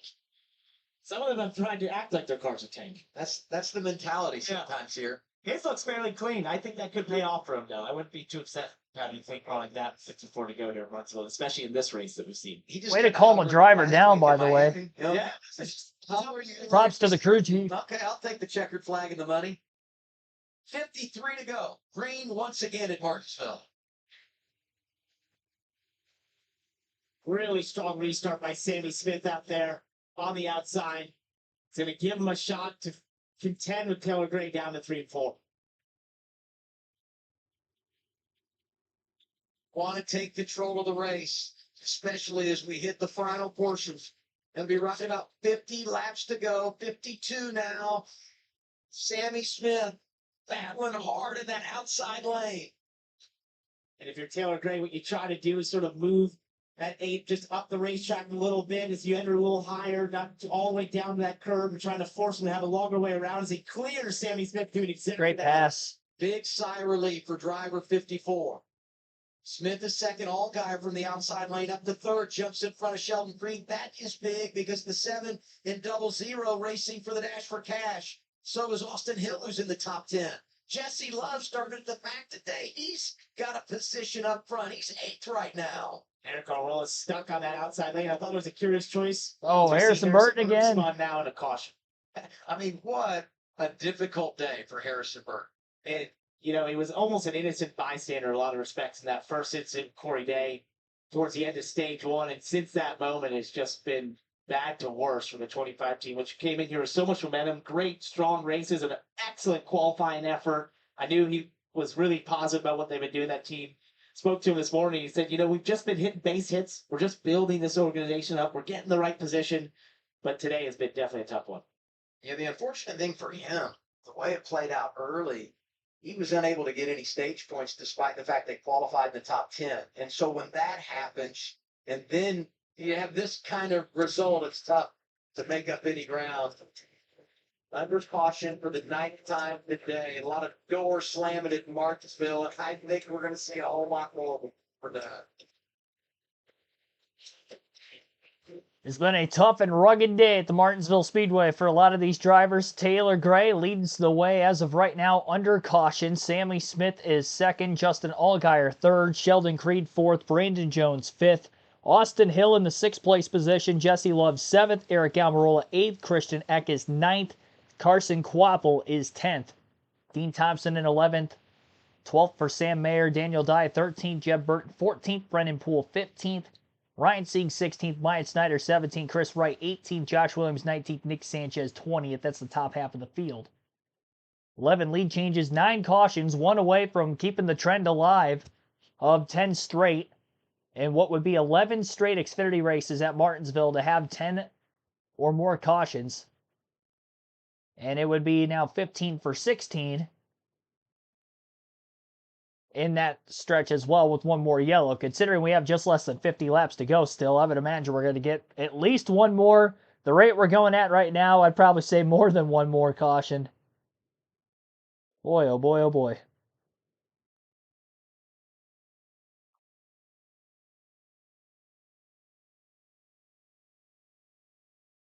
But, I mean, mentioned already.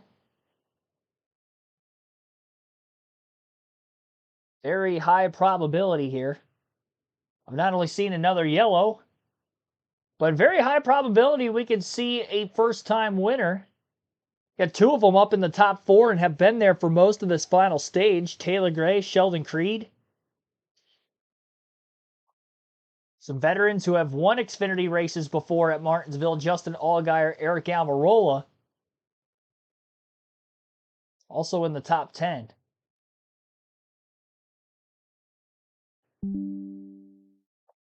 He was in 6th. Now he scored in 32nd.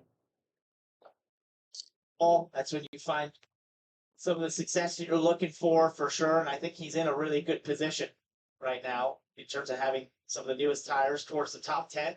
Eric Almirola made a pit stop there. Yeah. Yeah, that's strange. So Almirola just hit pit road. He was the only driver up in the top 10 for sure to hit pit road. A lot of cars still in the lead lap, taking fresher tires, trying to have some sort of an advantage there. But from 6th place, I'm surprised. The only other thing I could think of is maybe he felt that he had a tire rub before and then came to pit road as a safety precaution. Works at Kentucky Speedway again. You know what? I'm surprised the Xfinity and Truck Series don't go back, because that originally, I mean, it was just at the then time when they first started racing their Busch Series. Turned to nationwide Xfinity Series racing at Kentucky Speedway, Truck Series racing at Kentucky Speedway long before the Cup Series had their first events there in the early 2010s. So I'm surprised when they haven't gone back, that they just haven't gone back at all. I've gone past that Speedway several times since then. It still sits there. I've seen it on I-71, just south of Cincinnati several times.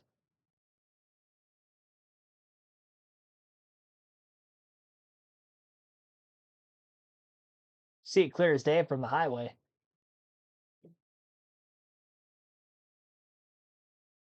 Crazy thing is, too, is they repaved that place not long before they ended up having their final race there. So they spent all that money and then, well, they ran a few more races, the repaved reconfiguration. Honestly, with as good as the next-gen car racing on intermediate tracks, I'm surprised they haven't gone back to a track like that and Chicagoland. I mean, we got 2 mile-and-a-half tracks that we could add onto the schedule. You know, we probably don't have to have 2 Las Vegas dates. So maybe SMI takes Kentucky Speedway back again. I mean, they own it. Or at least they did. I would assume they still own it. Drop a Vegas date, put Kentucky in there. You got 1 and 1.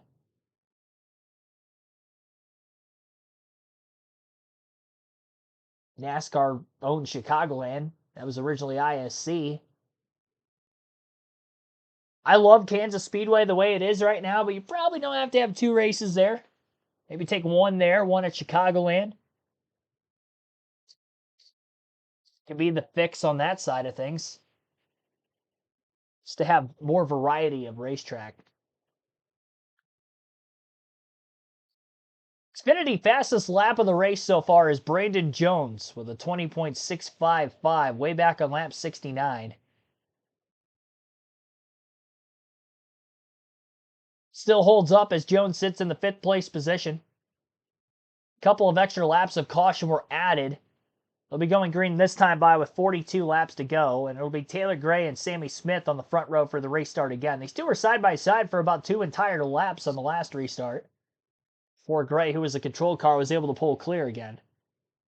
Caution fest at stage 3, much like the truck race last night, very stop and go. After only having a few cautions for incident through the first 2 stages combined. 3 for incident in stages 1 and 2.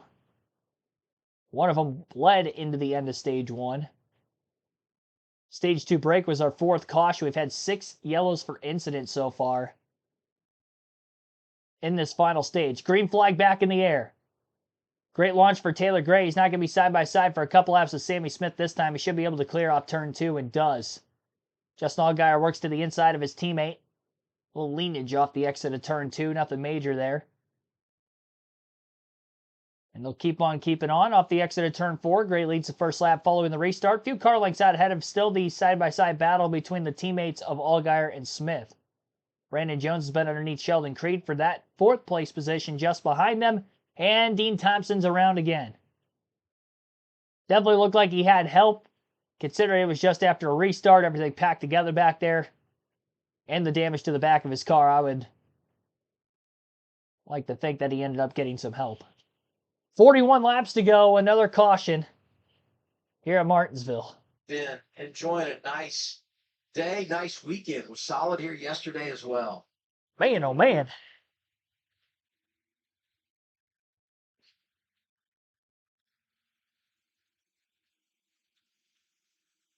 Ryan Ellis gets the free pass. Virginia driver. He's going to put 33 drivers on the lead lap. 10 cautions today. Oh, jeez. Close to our average of 13 since we came back here in 2020. Drop my If you phone. Look back at what happened to Dean Thompson here. Keep an eye on that green. I caught it. We're green good. White car, Sam Mayer. It's actually looks like Dean was trying to get beneath Christian Eckes a little bit. Just lost the rear there. Yeah, just lost. You know, you sort of pinch off the entry as you're trying to get lower and lower underneath Christian Eckes. And this is easy to do because you see that space in that room and the real estate down below. But when you get down there, the tracks can be, if you're way lower, a little dirtier. And you then have to sort of slow the car up more than you anticipate. And when you do that, you lock the rears, spin around. That's what happened to Dean Thompson.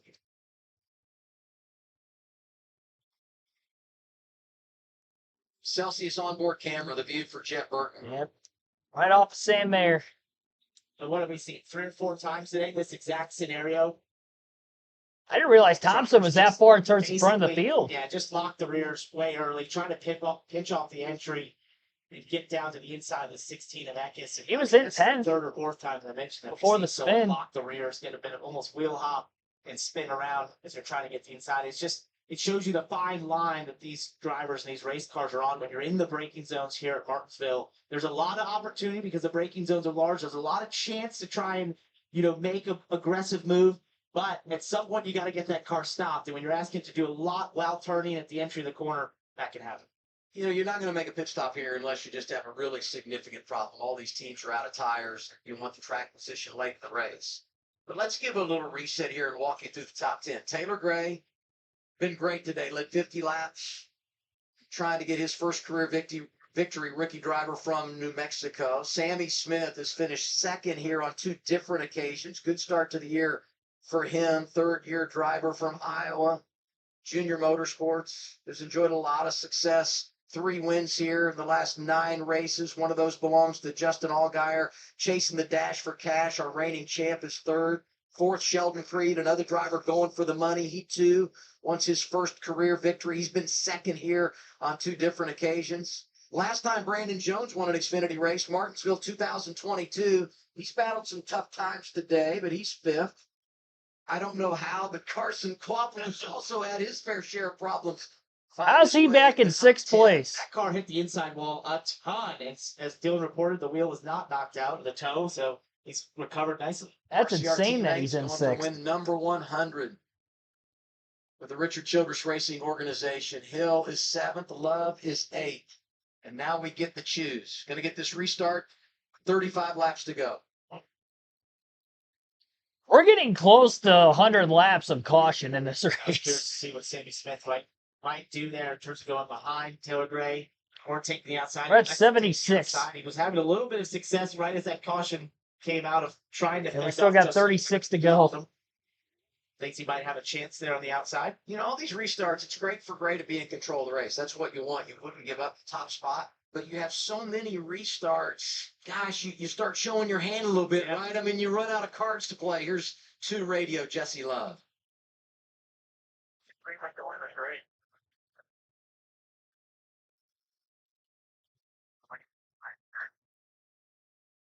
I've made that decision plenty of times here at Martinsville. I think it worked all but once. So, but hey, he thinks he's got the car and he wants to make some headway on the top. See if it works for him.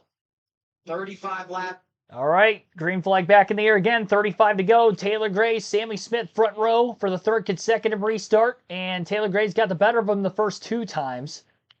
Better restart than the last for Sammy Smith, but not as good as the first one. And Gray's all clear off of turn 2. 3 wide around the RCR cars of Austin Hill, Jesse Love. Love charges hard on that top lane, clears both of them, and also keeps close proximity with the one of Carson Quapple in front. Justin Allgaier, Sammy Smith side by side. Door to door. Oh no! Quapple goes around off the front of Jesse Love in the 2. And I guess being aggressive did not work that time. And we got a caution with both cars parked against the outside wall in turns 1 and 2. We got about a lap there.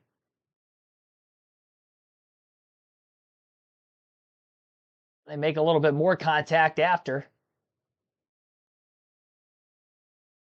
Might be a hole in the radiator of that 2 car after further contact during the yellow from Carson Kvapil. I think he was going to be fine until Kvapil hit him again as they were trying to get redirected back in the right direction. Battle for 6th. Looked like Love just slid the tires getting into the corner. He had the 16 pretty close to his back bumper. I don't know if he... Oh, he did. Okay, yep. So the 16 got into him. The 21 got into the 16 into the 2, and the 2 into the 1. And the last 2 in that chain reaction of events, the 2 and the 1, Jesse Love and the 2, the 1 at Carson Kvapil, were the ones that ended up in the outside wall, and I think the day might be done for Jesse Love. So much for him going to be aggressive on that last restart. 1 lap later, he's out of the race. And with very few cars that are actually out of the race, this is going to be a pretty poor finish for Jesse. Again, was running 6th at the time of the incident. And he's going to end up, by the time Greg Van All circles around him, 37th at the end of this race.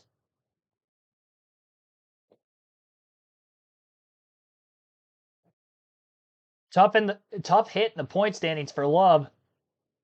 Having a poor finish here. He came in 3rd in points. 31 back of Allgaier. Allgaier still up towards the front of the field. Justin gets a good finish. He's going to be over a full race worth of points out of 1st after a strong start to the season for Jesse Love so far. Oof. Yeah, that second bit of contact looked like it did him in. I couldn't tell if that was intentional or not. Definitely in a rush to get out of the way. Didn't want to lose a lap while they were parked up against the outside of the track. Easy to have happen on this very short circuit.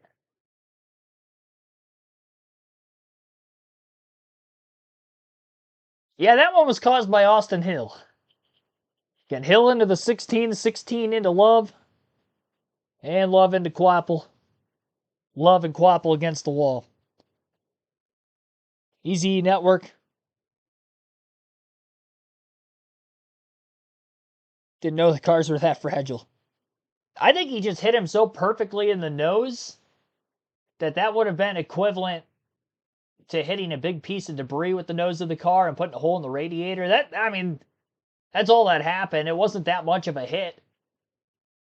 It also didn't help that Love was moving forward and Kvapil was moving forward, and 2 cars kind of moving against each other nose to nose like that, even with a little bit of space, probably didn't help. Splitter could have been up off the ground a little more for the one. That maybe it was the splitter itself that kind of dug in. How many overtimes today? Hopefully not any. Despite all the cautions in the truck race last night, it actually did finish under green. 7 green flag laps to the finish. 10 cautions and 200 laps there. 221 complete right now. We're under our 11th yellow. 11 lead changes. Taylor Gray has mastered every restart from the lead. Pretty much from about 60 to go to now. And he's definitely logging in quite a few laps led. 59, second most in the race to that of only Connor Zilic, who won the first 2 stages from the pole today. Zilic led 100 laps and is already locked in the most laps. Gray cannot catch him for the most laps led. Unless we get like 3 overtimes and Gray continues to lead into that, I guess he could technically catch him, but based off of how many laps we have scheduled left for the rest of the race, it would be mathematically impossible. But from what I've seen at Martinsville so far this weekend, I don't think anything's impossible. Might see a guy win from 4th place on the last lap at the rate we're going at right now. Heim got taken out a late race restart yesterday, only for the next restart after that. Ty Majeski overcooks the corner, battling for the lead with Caden Honeycutt, taking both of them out of it. Leaving for Daniel Hemrick, who would have been 5th a couple restarts before the end of the race, that ended up getting his first career win. Ran 4th to 6th all night. Today, with the way the pit strategy's gone, we've seen a pretty big roulette wheel of drivers that have been up towards the front of the field at times. Zilic looked like he had the fastest before a lot of damage. through the middle going of this race after winning stage 2. That put him back in traffic for the beginning of stage 3. And because of all the start-stop action since stage 3 started, he's definitely been in the middle of a lot of that, being in the middle of the pack. Quite a bit of damage. Zilic has recovered slightly. He's up to 19th right now, still in the lead lap, but that car's beaten and battered.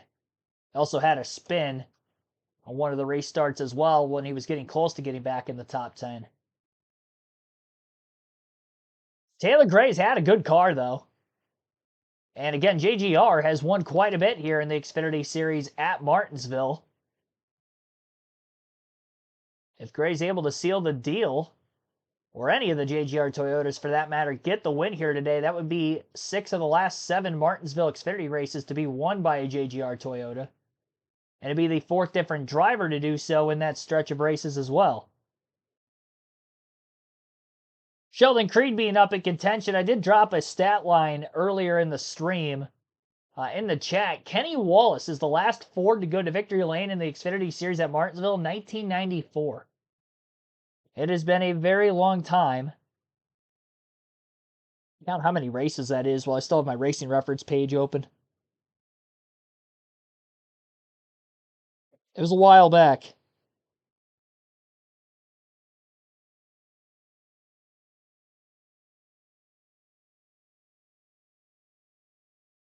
It's been 11 races since Ford has gone to victory lane at Martinsville.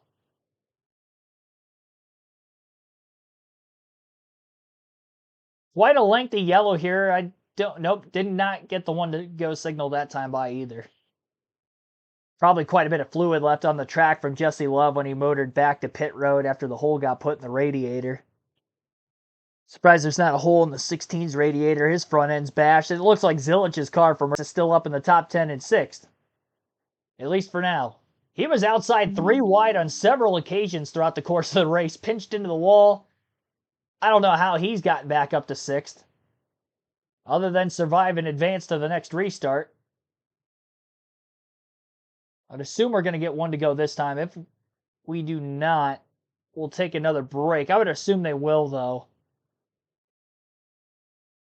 I thought they were going to get it the last time by. Gray will been the preferred line all weekend. For row 1, at least, for the restart. Second place, sometimes they choose inside row 2, sometimes outside row 1.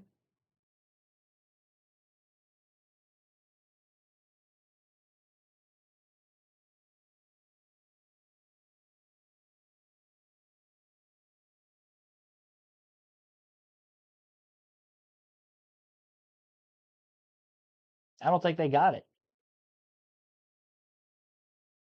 Waiting for the camera to pan to the front of the field.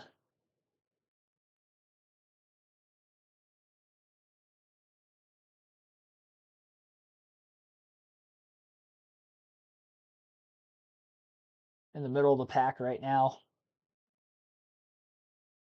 Spotlighting Staropoli, the eye doctor. I don't watch enough ARCA. I had no idea he was an eye doctor. Running both the truck and the Xfinity races for top 3 series this weekend. Yeah, no one to go signal given that time. We'll take a quick break while we await this next restart. Lengthy caution cleanup following the Jesse Love leakage leak during the yellow flag. They're being involved in an incident with Carson Quapple.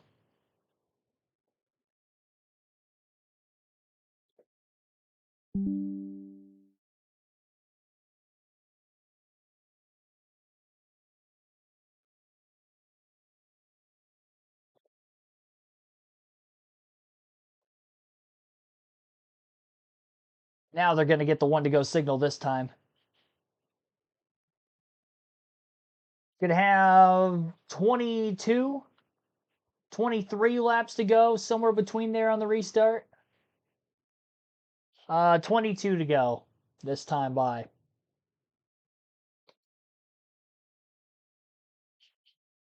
Taylor Gray, Justin Allgaier, front row. Allgaier from 3rd place. Going to take the outside row 1. So Sammy Smith, who was in 2nd, will take inside row 2 this time around. Brandon Jones had a really quick car early, and he has been kind of mired back in traffic since the damage to his left rear from back in stage 1, but that's who was battling for the lead with Connor Zilic real early in the race. Jones was actually leading at that time, hasn't led since. Don't count him out of it. He's inside of row 3. His teammate will lead us to the green again. The rookie, Taylor Gray, still hunting for that first career win. Green flag back in the air. And into the first turn, Gray gets a shot from behind by Sammy Smith. Goes up the hill a little bit, but barely holds on to the lead. 7 of Allgaier went a bit wide, and now door banging down the back straightaway with his teammate underneath him. Sammy's fighting hard, trying to get second place back. And with that contact down the back straightaway, Gray was really able to get out ahead by quite a bit, a 3 to 4 car length lead on the second lap following the restart through 1 and 2. The longer these two battle for second, the more of a chance Gray has of getting away, though I don't think we're going to stay green to the end of the race either, so I guess that probably doesn't matter. 20 to go at the line. Sammy Smith is clear. Justin Allgaier has to fall in line in third. Brandon Jones moved up 1 spot to 4th on the restart. Jones still has the fastest lap of the day. Set all the way back in the early going of stage 2, lap 69. Sheldon Creed stacking up a couple cars behind him. Christian Eckes, Austin Hill. 3 wide goes Daniel Dye to the bottom into turn 1. Tight squeeze. Eckes 3 wide again, but this time he's in the middle. And he's going to get hooked in the left rear. Dye clips him down the back straightaway, and we've got a couple cars against the inside wall hard. And a few others stacking up further back. That was a hard lick for both Nick Sanchez, Christian Eckes. There was another car in there. Myatt Snyder involved with severe damage. Window net down on the 16. Good to see. Some violent impacts into the inside wall. Eckes got hooked. Somebody got on his back bumper. It was hard to tell from the onboard camera from Daniel Dye, which was the current cam at the time of the incident on the CW live feed. 18 laps to go. Quite a few hard impacts into the inside wall. And some severely damaged race cars. Unfortunately, Eckes' day has come to an end as he throws the helmet into the back of the AMR safety truck. Sam Mayer again. Thing today. Second incident he's caused. A wreck inside at 20 laps to go. And you just see Daniel Dye just late lunge there to the inside. Christian Eckes acknowledges that, then doesn't turn in, but it puts him in the middle. Ooh. 3 wide, and as he gets off the corner, he's already a little bit sideways, trying to get the power down, and Sam Mayer gets in the back of him, and he just couldn't hold on to it.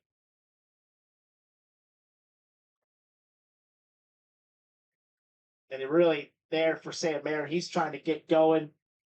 Eckes is just not able to. He's already sideways, so that now when he was getting pushed by Sam Mayer at that point, there was no hanging on to it. You know, we've been celebrating the success of Team Comp, and all of their drivers had something today to shout about, but unfortunately, each of them involved in this incident. The worst of it, the 10 of Daniel Dye, the 16 of Christian Eckes.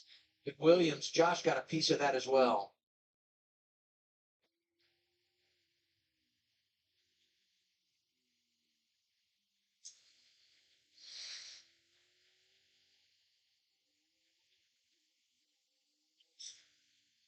The balance Really of hard patience and aggression. I mean, you know you have to go, but you run the risk once you go of getting right in the middle of it. And, you know, Daniel Dye, maybe that's a little bit of an aggressive move. He's full in his right to do that, but knowing that his teammate there has some of the newest tires in the top 5, him as well, you know, it might have been smarter just to try to follow the 16 there into the corner into turn 1. But when he got just down there, as we're looking at Chris Rice here, who watches 2 of his cars wreck out of the top 10. Yeah, team president, Really, yeah. team colleague, yeah. And really, you know, both those drivers will have to discuss that one afterwards, because I think had Daniel not made that move and put Christian in that awkward position, not able to turn down to turn 1, they wouldn't have ended up in the middle and end up getting spun out by Sam Mayer. Free pass here goes to Corey Day. That's good for driver 17. Taylor Gray leading. 18 laps remained at Martinsville. The wheel and caution lights on for a 12th time today. It's been out of control on this full short track race in 2020. Out of control is one way to put it. I apologize, by the way, the innocent culprit in the chat. You put the comment in there about the ad for Wealth Performance karting needs. I appreciate your work, by the way, in the karting side of things. I actually grew up dirt karting. I thought you were just making the comment about the like a fake ad for a cart for go-karting, and considering that these guys are racing like a bunch of go-karters out there. It would be like your stereotypical Saturday night at a local karting short track. The amount of bumper-to-bumper action we've seen throughout the course of this race this evening.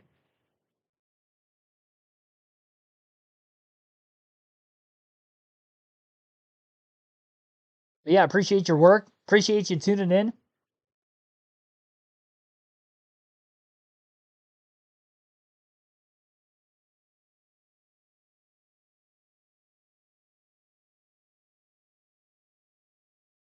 Josh, you can't park there, Williams.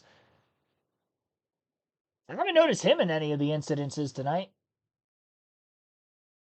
He probably has been from time to time. He's back in 20th. I would assume he's had quite a bit of contact considering where he is on the leaderboard.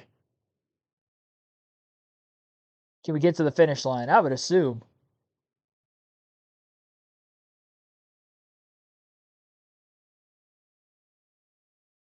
Dirt's for racing, asphalt's for getting there.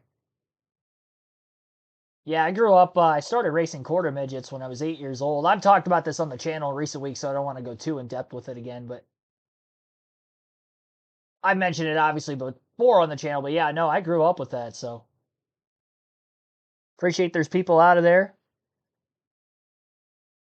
making a career out of building parts and, upstarting, whether that be for kids. A lot of adults race go-karts every which way around the country. Cheaper form of racing to get the adrenaline fix, if you will. The racing hobby if you're not able to afford a full car.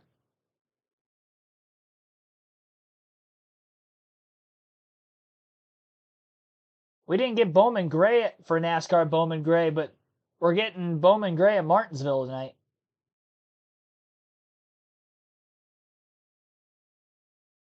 First red flag of the evening.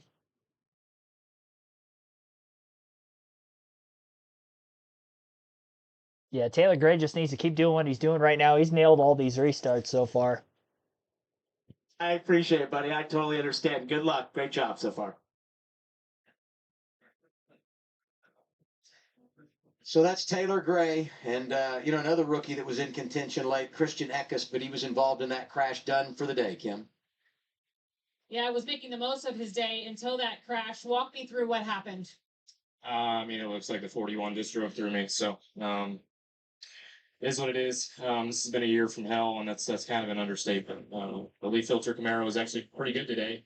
Had a little bit of speed, which is good compared to the last couple of weeks, and we got taken out by 41, 21, pretty much everybody in the field. So, obviously super disappointed. Wish we could have saw that one out. We had a little bit of a tire advantage, and got drove through. So, yeah, great. You mentioned the 41 twice. That's Sam Mayer. Does this necessitate a conversation? He's not going to change anything. I mean, whatever. Moving on. That takes me back to the radio from Justin Allgaier. When he restarted outside row 2 and he's having a conversation with the team, and he talks about how to handle these situations, right? I don't want to bulldoze my way through there, but I feel like, and I don't want to place a blanket over every driver in the field, but this, when you're in these situations and you get to one of these restarts late, it's like, I gotta go, and sometimes aggression takes over. And, for Sam Mayer in that position, he was definitely a little over aggressive in attaching the rear bumper and sort of keeping that going through, as you saw the 16 getting as sideways as he did. And Sam has been historically an aggressive driver. I've had my run-ins with him over the last couple of years for sure, and we've had to talk it out. And he's a really talented race car driver. He's a very fast race car driver, but he does put himself in positions like that where he seems to just let aggression get the better of him, not release the car in front of him, maybe just let that not happen for the 16 spins out and go and race it out into the next set of corners. So I know Christian said it's not worth speaking to him, but I think it is because some of the same competitors, you're going to have run-ins and you've got to find a way to potentially make that work for you guys or work it out. But for Sam Mayer there, in terms of what he was doing, it definitely was slightly aggressive. And I think when Christian looks back at that replay there of what happened, he also being in the middle was in a really tough position trying to get off that corner. We're talking about Sam Mayer. He is 7th right now. Teammate Sheldon Creed is 5th. Agreed lap that we done, like lap 189.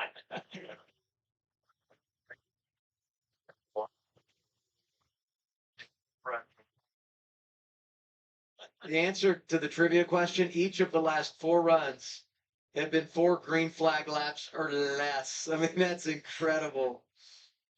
We cursed it by saying we were not on pace to hit the average amount of cautions. If you want to bring calm to any situation, Yes. just talk to Jonathan Toney, the crew chief. He's laid back. Right? He is, Dylan. And as we get ready to, I think, fire the engines here, it sounds like we'll get JT's thoughts here real quick. So what do you do to keep, Sheldon's a pretty calm guy, but with all these restarts, what was your message to him as we get ready to restart? Yeah, it's going to be crazy.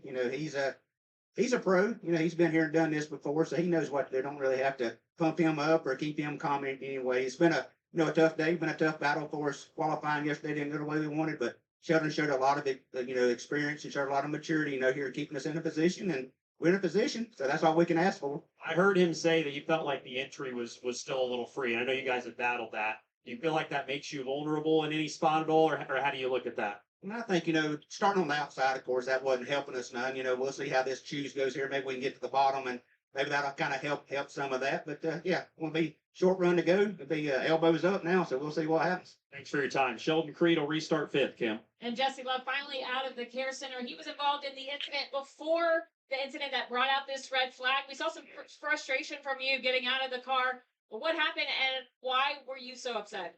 I really didn't show that much frustration. I actually feel like I kept my cool pretty good there, but I thought our car was really good. We had one stage of the race. Oh, there's the replay. It's not ideal. Obviously, I bummered in the one car he had to be involved in that debacle. He didn't do nothing wrong all day, and I didn't really feel like I did much wrong all day. I really tried my damnedest all day to not piss people off, and I really felt like I did a good job at that. I had a lot of pick and choose moments and decided to give a lot and keep ourselves in position to the end. And I thought we had a shot to win there. Once we got clear of the 21 and the 16 and whoever else I got clear of there. But, I thought in the 19, I think. But yeah, I thought we had a car to win there as fast as Xfinity Mobile, and it just didn't work out. So I'm definitely frustrated. But I'm more so upset for my team because it's a place that we've struggled at in the past. We put a lot of work into it.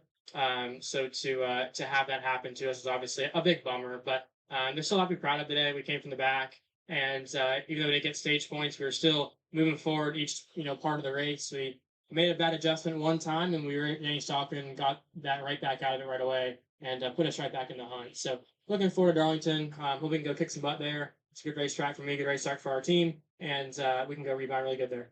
Early into Jesse Love's day. The final box score will show he started in the rear, finished 36th, but he said it. Passed a lot of cars, hopefully gained some knowledge for the playoff race here in October. Under the red flag at Martinsville, 18 remaining, Taylor Gray is the race leader.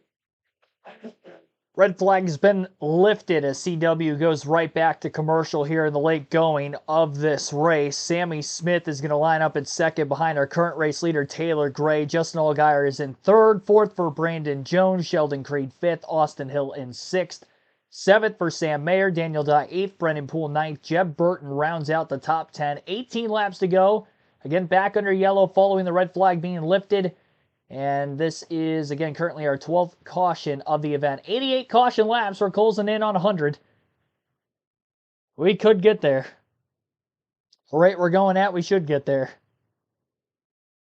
Save us Ricky Bobby and little baby Jesus. Yes. We need little baby Jesus. Jesus needs to take the wheel in each and every one of these cars that still remain on the racetrack and Guide him. I wasn't gonna. I don't know where I was gonna go with that. They need to guide him to the finish. That's what they need to do.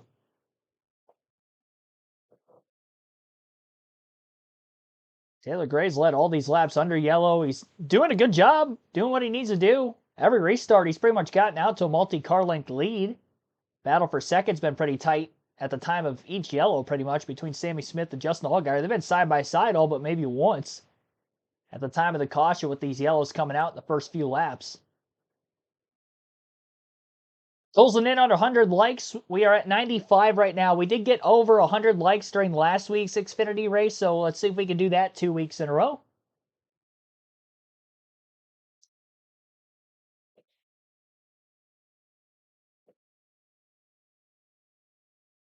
Waiting the next restart, we'll take another break with another caution. Well, hang on. We got Nick Sanchez outside the infield care center. Chris, from your point of view, how would you describe what happened? Yeah, I mean, I don't know what everyone is. Yeah, we'll hold off on that. 30 or 40 laps. They were just racing like it. We'll probably get another yellow. Yeah.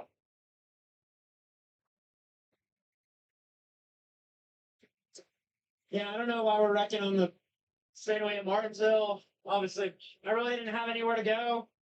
Kind of an off day for my 48. We definitely were not as fast as Xfinity Mobile, but probably are in position to get a top 10. And yeah, it's pretty unfortunate. And yeah, ready to get some real racing next week. That's Nick Sanchez. You just feel the frustration off of all these drivers. And I hate that Kim drew the short straw and she's got to be one at the care center and here. I love them. Very unhappy drivers down there. So let's go back to last year. Last time that Taylor Gray was racing here in Martinsville, Virginia. It's the penultimate race. You talk about the Truck Series. You have a chance to advance to the Championship 4. Moved out of the way by Christian Eckes. Eckes wins, goes to the Championship 4. Taylor Gray is frustrated. You see it here. He has this dramatic walk from the garage all the way out to pit road. Things didn't get physical, a little shove there, but he made sure that Eckes knew exactly how he felt. Those emotions, fast forward to today, and he's in position to maybe get his first career Xfinity win. Absolutely massive, and it just shows you how if you got the speed to be in the position. That's a that he redemption was, arc that right took there. place, to get moved out of the way for the win. He was able to carry that into the Xfinity Series, and he's been absolutely flawless today. From the restarts to driving through the field, you look how clean that race car is. Just a few donuts on the right side. That's nothing compared to what we've seen here today and out there, considering he had to drive through the field at one point and did it in a perfect way. And he's been nailing the restarts, Kip. And you're seeing crew chief Jason Radcliffe. I know we mentioned it earlier, the winningest crew chief in NASCAR Xfinity Series history at 57, looking to make it 58 here today. And that Martinsville clock, well, it has still eluded him. I talked with him earlier, and he said, man, a win at Martinsville for me would probably be bigger than Daytona. And he said, if you go win at a place like Martinsville, Darlington, Bristol, like a pretty place, that just ranks so high on your list of achievements as a crew chief. And, you know, he was on the competition side, competition director last year.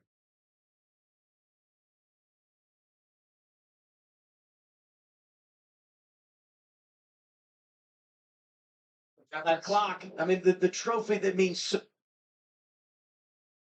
And another lag. Backing up, back and going. Back. Yeah.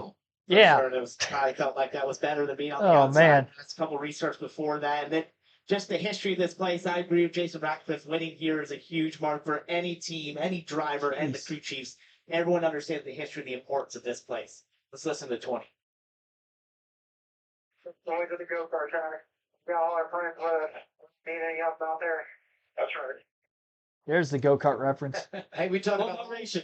talk about all. It wasn't the just wins for us. Jason Ratcliffe, Sam McCauley trying to win for the first time as a crew chief in the Xfinity Series. That would be huge for him. He's calling the shots for Brandon Jones. NASCAR is in. After sitting on that red, really important to clean up those tires, get your brakes back up to temp, get that race car in the right position for this restart. The mental reset, and now it's time to go. Front row, Taylor Gray, Justin Allgaier. Sammy Smith in the back, Taylor Gray a little bit there, but once again, off of turn 2, Taylor Gray is gone, and the Junior Motorsports teammates end up side by side. Taylor Gray gets away, and now he says, you guys keep racing behind me, but I want no more cautions. They would love to see it keep clean, but we're seeing a ton of smoke there for Ryan Sieg. Might have been a bit of a stack up. Eric Almirola's got a left rear rub in there. Almirola's 15th, 88 Connor Zilich racing up there near the top 15 as well. There's the smoke from Sieg. It's a massive tire rub. I don't think that tire is going to make it. Left rear tire, that's what's smoking there. So there's definitely some sort of stack up that we see so often here, especially as you get late in the race on the bottom. Everyone stacks up to turn 3. 10 laps to go. We got to think about the dash for Hill thinking about it. Sheldon Freed part of that mix. Sam Mayer not too far behind him. An additional $100,000 on the line for the best finisher of that group. Meanwhile, Oh, we're wrecking again. so far we stay green. How they stay green from that? Straight, there's the caution. And there's the caution. Number 13. We've hit the average. Oh boy. Zilch's car is killed. Finally had enough damage to severely hurt that race car. As you looked, the right front wasn't even turning. William Swalsh, remember, was on that alternate strategy, tried to stay in front and ended up hitting and taking newer tires, a bit of damage to this.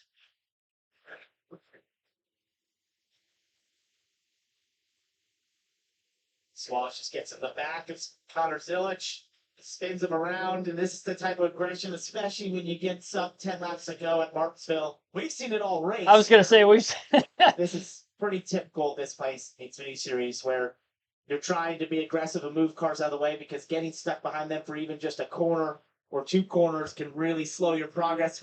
See, the thing that I never understand when it comes to this kind of a race where it's just a wreck fest and it's wreck after wreck after wreck. And again, typically it's the truck at Xfinity level. We don't see this bleed over into the Cup. So this is kind of a given for, the lack of experience, I guess, if you will, that lies in the lower series of NASCAR nowadays. Tomorrow's Cup race, we're not going to see anything like this. This bleeds over on like a once-a-year basis in the Cup Series. Usually it's on a random race, like last year it was at Nashville. This year, it is hopefully not going to happen anytime soon, but I don't expect it to happen at Martinsville. They race with more respect more often than not in that series. And the thing is, too, also with the Xfinity and Truck Series, when we see incidents like this on a repetitive basis where it's very start-stop like the majority of this race has been, but especially in Stage 3, I mean, you look at our chart up here on the screen and how many yellow blocks there have been in Stage 3 alone. 1, 2, 3, 4, 5, 6, 7, 8, 9. 9 cautions for incident in the final stage, which was only 130 laps. We've had 9 yellows in the span of about 125 laps on a half-mile short track. And 1 red flag, which doesn't show on our screen. This might push us past the scheduled distance. We have 6 laps to go right now. It'll be close. At the very least. This might not be the final caution. Although a lot of the yellows that we have seen, we've gotten at least 1 green flag lap in, and then usually the second or third one is where we get the cautions. That one was on the 3rd green flag lap following the restart. So I think we're going to at least see the white on the next restart. That's my prediction. Will it end under green? I don't know, but I think we'll at least get to the white. I feel like this last restart is coming on the next one. Another restart where Taylor Gray gets into the lead again. Sammy Smith right back into 2nd. Playoff spot obviously on the line for these top 2. And by the way, Sammy Smith just clicked off his fastest lap of the race, 20.487 on lap 240. That would be a bonus point if it holds. I'd say on older tires, but really we haven't had probably more than 20 green flag laps on the tires that these teams have right now, so it's multiple heat cycles, but not much air pressure build.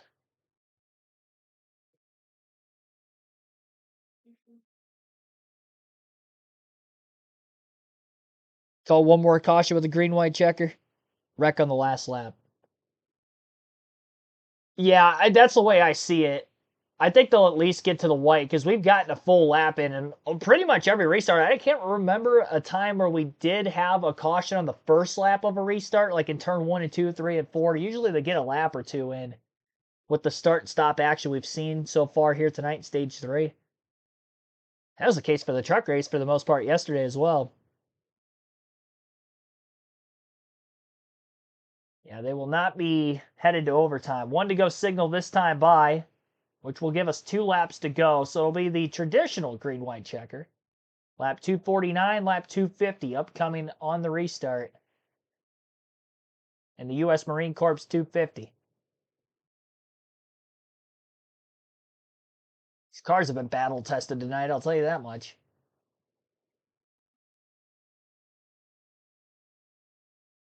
Taylor Gray needs to be perfect for at least 1 more restart. Gray and Allgaier front row, and then Sammy Smith, who was in second, again will be inside of row 2.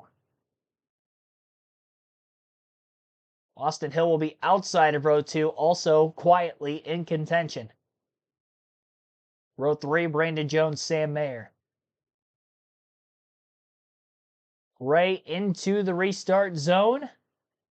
Grandfather clock on the line. Green flag down into the first turn. He gets moved up the racetrack by Sammy Smith. And Sammy Smith's going to get to the lead from third. Taylor Gray's right there with him. Brandon Jones trying to fill the void for second behind Sammy Smith into turn 3. Now he gets moved up out of the way. They're 3 wide off turn 4 as they come to the white flag. Caution's out. Caution's out before they got to the white. It's not over yet. Oh my goodness. We're going to overtime. Caution came out before the leaders got to the white. It wasn't far. I mean, they were car lengths away from it. Sammy Smith scored the leader at the time of the caution. I might have jinxed it. That is a caution before they got to the white flag. Well, I was wrong on my prediction. I know my race. Yes, you do. Oh my gosh.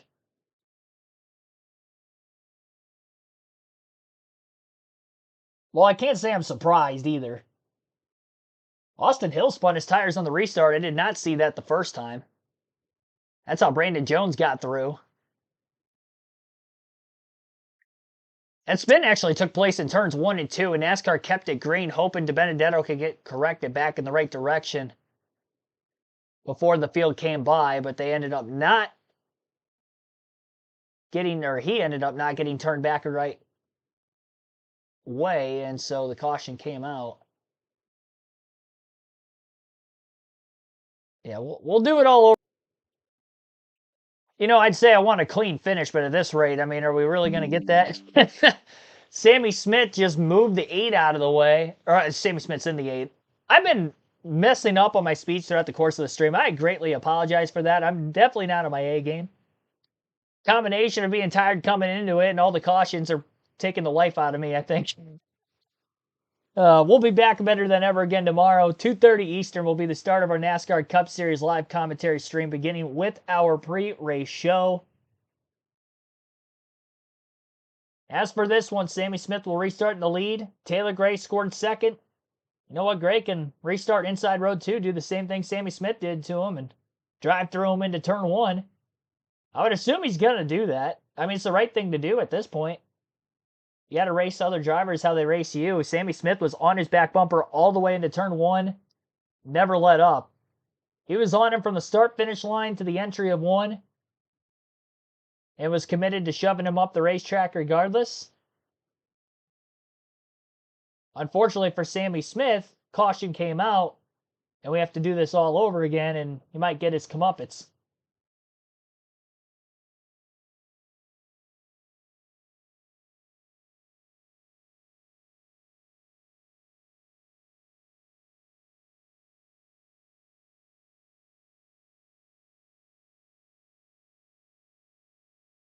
Didn't get the 1 to go signal that last time by.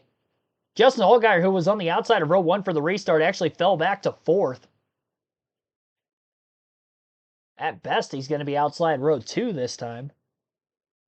If not inside row 3, depending on where exactly he chooses. I don't think there's a right or wrong answer in that situation beforehand. I mean, we could say after the fact if it was right or wrong.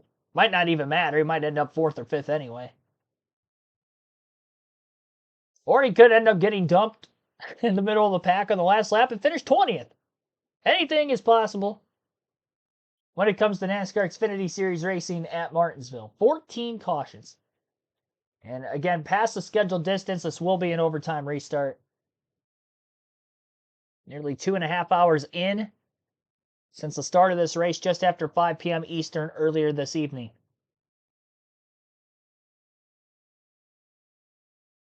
Yep, Gray inside of row 2. And Allgaier goes inside of row 3. So that was left on the table. He goes for it. Well, I expect Taylor Gray to go through the 8. The question is can the 20 get clear of it? Or will Brandon Jones be an innocent bystander on the outside of row 1? Because 54 is definitely going to get into the 8. I'd be shocked if he doesn't.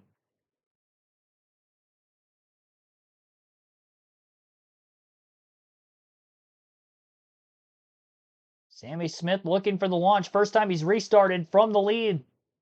All of his restarts on the front row have been from the outside, but this time it's on the inside. Green flag back in the air. Gray into the back of the 8. Shoving him into the first turn, trying to get him wide. And he did get him wide and gets to the inside off turn 2. Drag race for turn 3. Gray trying to complete the pass cleanly on this end of the racetrack. Don't want to clear him too early, though. Sammy might send him a second time. White flag in the air. This is the final lap of the race. Now in turns 1 and 2, Gray runs the 8 wide, and he's clear. But it's not over yet as they head for 3 and 4. Sammy Smith launches it into the corner. He moves Taylor Gray. He dumps him. And we've got a parking lot off of turn 4 racing for the checkered flag, and Austin Hill's going to steal it. Oh, my goodness. Well, that's about as sloppy as that could have been. Austin Hill has won at Martinsville. I mean, Sammy Smith is so wrong for that. Oh my goodness. He moved the guy the restart before. He got his comeuppance. And then he just dumps the guy in the last corner of the race. And he's probably going to be getting the boos from the crowd. Austin Hill might even know he didn't do anything wrong other than sneaking through to the win. Where did he restart? He was 6th, I think. I believe Austin Hill was in 6th on that final restart and wins the race. Holy hellacia. Might have been outside row 2. I think he was 5th and then took outside row 2 when Allgaier took the bottom of row 3. So he was 5th at the last yellow and ends up with the win. And I believe that is the only lap he led the entire race. What a crapshoot. 15 cautions.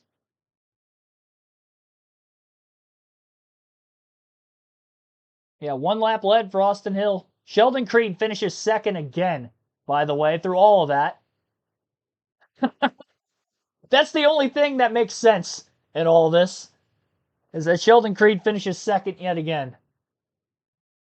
We'll go through the full field finishing results here in a moment. You'll get to hear from race winner Austin Hill. Tempers are probably flared. I mean, Taylor Gray has every right to be upset about how he was raced by the 8 car. He had every restart perfect through the entirety of that final stage until the second to last one, which wasn't his own doing, gets knocked out of the way. Got his payback on Sammy Smith, textbook bump and run to get underneath him, and then he passed him clean in 3 and 4. Final lap, he didn't get away enough. Sammy Smith used him as his brakes, sent him. Justin Allgaier tried to get to the inside of Sammy Smith, following Smith dumping the 54 of Gray.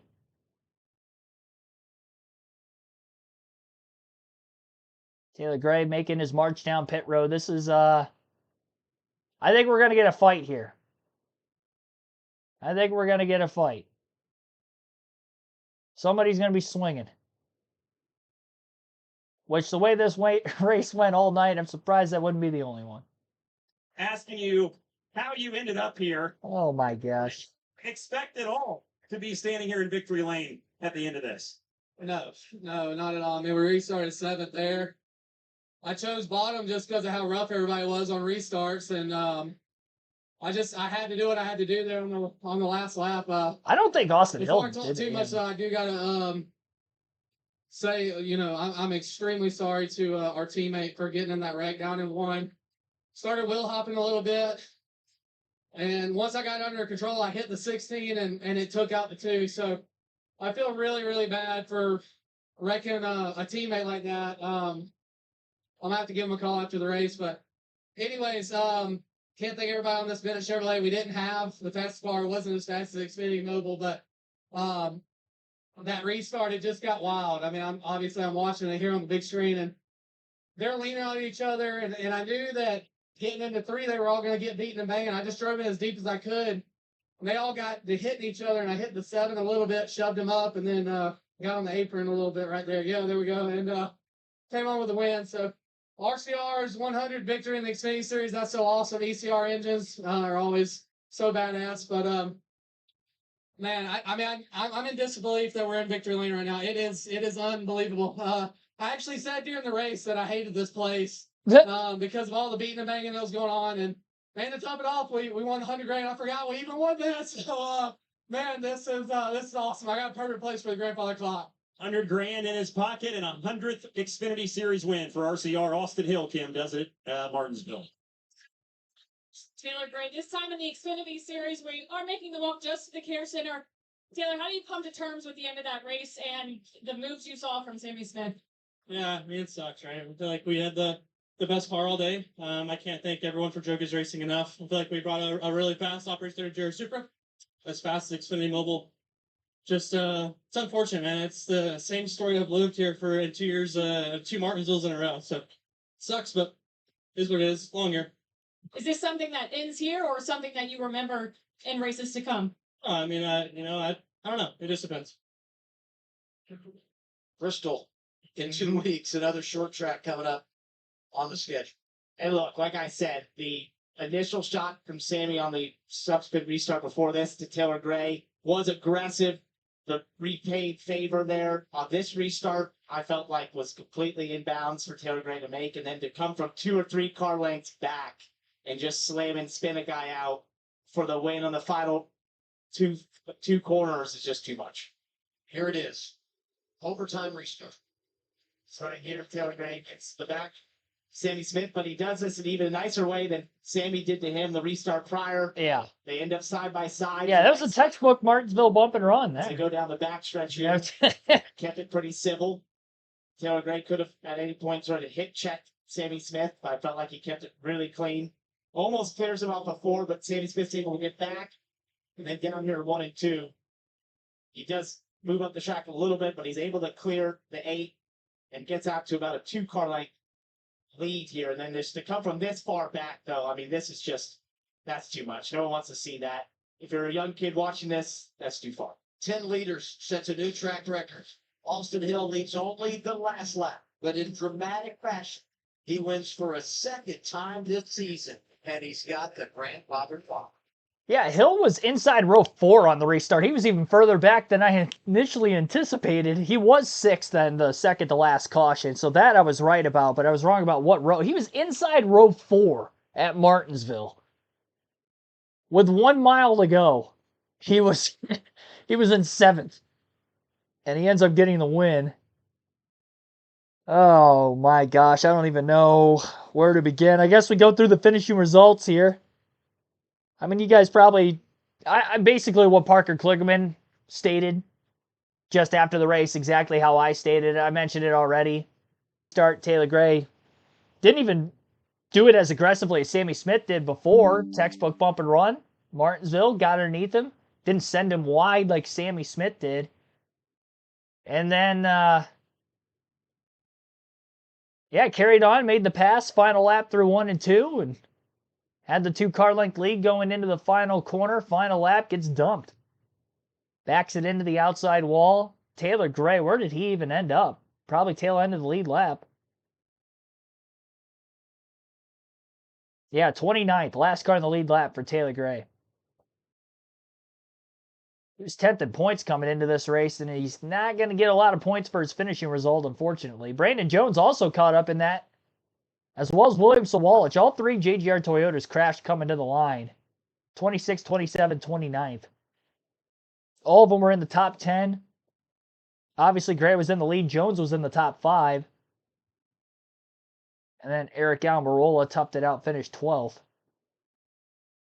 But Austin Hill with the win. Margin of victory about 1/10 of a second. Not sure if the caution came out before he had crossed the start-finish line or not. So I'm not sure if the margin of victory was just over 1/10 of a second or if it was under yellow. But Sheldon Creed ends up finishing in second again. I don't know how many times he's finished second in the Xfinity Series before trying to get his first career win, but that's another one. Justin Allgaier ends up third. I thought he was going to steal it when Sammy Smith ended up going wide, but then Allgaier overcooked the corner too. And Austin Hill, for the most part, got in there relatively clean. Half of his car down below the curbing on the left side, trying to check up in time, miss everybody wrecking to his outside, essentially, and drive on through, get the win. Brennan Poole steals a 4th place finish. That's a good run for that 44 team. Was nowhere near the top 10 all day, but he survived the late race restarts and the final lap deal and ends up finishing 4th. Sam Mayer, back-to-back top 5s for him, ends up in 5th. He caused a couple incidences today. Probably didn't deserve where he finished, but he got it anyway. Dean Thompson got spun twice. Rallies to finish 6th. Daniel Dye, he was a wrecking ball early. Kind of settled himself down later. Kind of wheel hopped over the left front of Christian Eckes in his wreck. Still ends up 7th. Ryan Sieg 8th. Chris Wright, who's had an abysmal season, ends up 9th with a top 10. Sammy Smith still ends up with a 10th place finish on that final lap somehow. Made it back to the line, crossing in 10th. Jeb Burton with an 11th place finish. Eric Almirola 12th. Parker Retzlaff 13th. Jeremy Clements 14th. Patrick Staropoli 15th. That's a good run for that team. Garrett Smithley in 16th. Ryan Ellis 17th. Blaine Perkins 18th. Josh Williams 19th. Carson Quapple in 20th. Corey Day was 3 laps down at 36 for a lot of this race. All the cautions, he was able to get the free passes needed. Not what you want to see out of that 17 car. But considering it was his debut, it could have been a lot worse. Gray trying to get in Sammy Smith's face backstage. I don't know why Sammy's so upset. He's yelling back at him like Taylor Gray did something wrong. We got to get an interview with Sammy Smith. I want to know what his deal is. All right, anyway, after Corey Day in 21st, got Brad Perez 22nd, Harrison Burton 23rd, Mason Maggio 24th, Matt DiBenedetto 25th, William Sawalich 26th, Brandon Jones 27th, Connor Zillich 28th, Taylor Gray 29th, Carson Ware in 30th. 29 cars finished on the lead lap, again, last of which was Gray. After leading going into the final corner on the final lap. Thomas Annunziata 31st, Nick Sanchez 32nd, Mike Snyder 33rd, Christian Eckes 34th, Kyle Sieg 35th, Greg Van Hulst 36th, Jesse Love 37th, Anthony Alfredo 38th. There's Sheldon Creed, who finished second. Not very good in stage 1, got it better for stage 2, and got it better again, and then got some track position, and was able to hold on there. And I was honestly really good at restarting at the top early on, then all this caution lap just kind of killed the top. We just probably got it too cool and cleaned it up too much. So that made it a little challenging there at the end when it was getting messy and whatnot, but just super proud of everyone at Lost Factory team. Had a really good, towards the end there, a friend of Jacqueline Ford Mustang, and yeah, we're gonna keep working hard at it. Going to my favorite track next week, and we'll see where we end up. He survived today with second, and as he said, a good shot next week at $100,000. No doubt, really doing some positive things. Surprised we haven't gotten the interview from Sammy Smith. I hope to get one here before the CW goes off the air with their NASCAR coverage. Most laps led today, Connor Zillich. He actually won stages 1 and 2 from the pole. Taylor Gray, 87 laps led, most of which in that final stage. Once Zillich lost the lead after winning stage 2, he didn't lead another lap the rest of the way. Caught up in all the carnage. Pretty sure every car in the field had some sort of damage. Decent amount of it by the finish. 100th win in the Xfinity Series for Richard Childress Racing. And yeah, Austin Hill wins the Dash for Cash as well. $100,000 bonus. Second straight week for the Dash for Cash that the winner of the race wins the $100,000 bonus as well.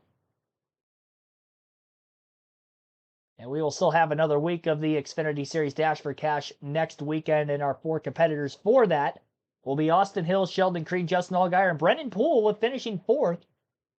Will have his shot at $100,000 next week at Darlington Raceway.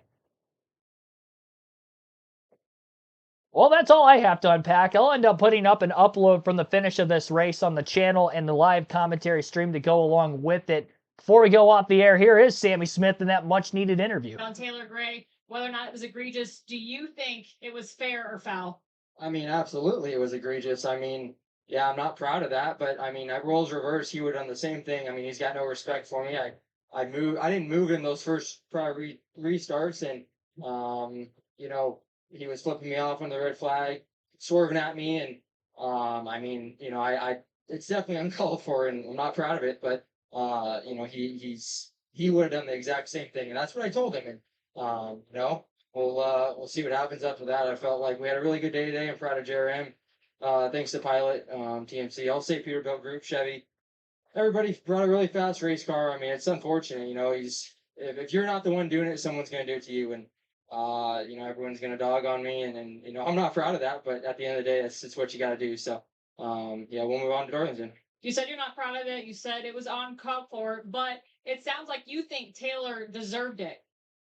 Oh, I mean, yeah. I mean, I would say we have a little bit of a past, and I know he has no respect for me. And then, you know, with flipping me off under the red flag, that right there, that was the line for me. So, you know, maybe he'll find some more respect, and you know, I'm sure we'll go at it a couple more times, but you know, I'm not afraid to. So it doesn't end here. I mean, from his end, I'm sure not, and then I'm not going to let him have the last bite. So we'll see. Well, I'm not sure if I agree that he would have done the same thing, because he had the chance to do it, and he did it even probably cleaner and a little softer in terms of moving Sammy on the restart that Sammy did to him in the subsequent restart. So I don't know if I totally agree with that, and I like his acknowledgement that was probably too far, which it absolutely was, but it doesn't make it right. Sammy Smith unofficially 10th today, and he does get our Xfinity fastest lap. That earns him. Whenever it comes down to situations like that, I always feel that as long as one of the 2 cars ends up winning the race, you make the winning move. But when you make a move like that, and then you end up finishing 10th, I feel like it makes you look like an even bigger idiot than if you did it and you won the race. Oh, man. Lot to unpack here. Honestly, though, this is the end of the stream. We've gotten to the end of our live commentary event here of this U.S. Marine Corps 250 at Martinsville Speedway. In the end, Austin Hill does get the grandfather clock. His first career win at Martinsville in the Xfinity Series. Second win of 2025. First since Atlanta in race number 2. And he matches Justin Allgaier with 2 wins apiece, most in the series. So congratulations to Austin Hill.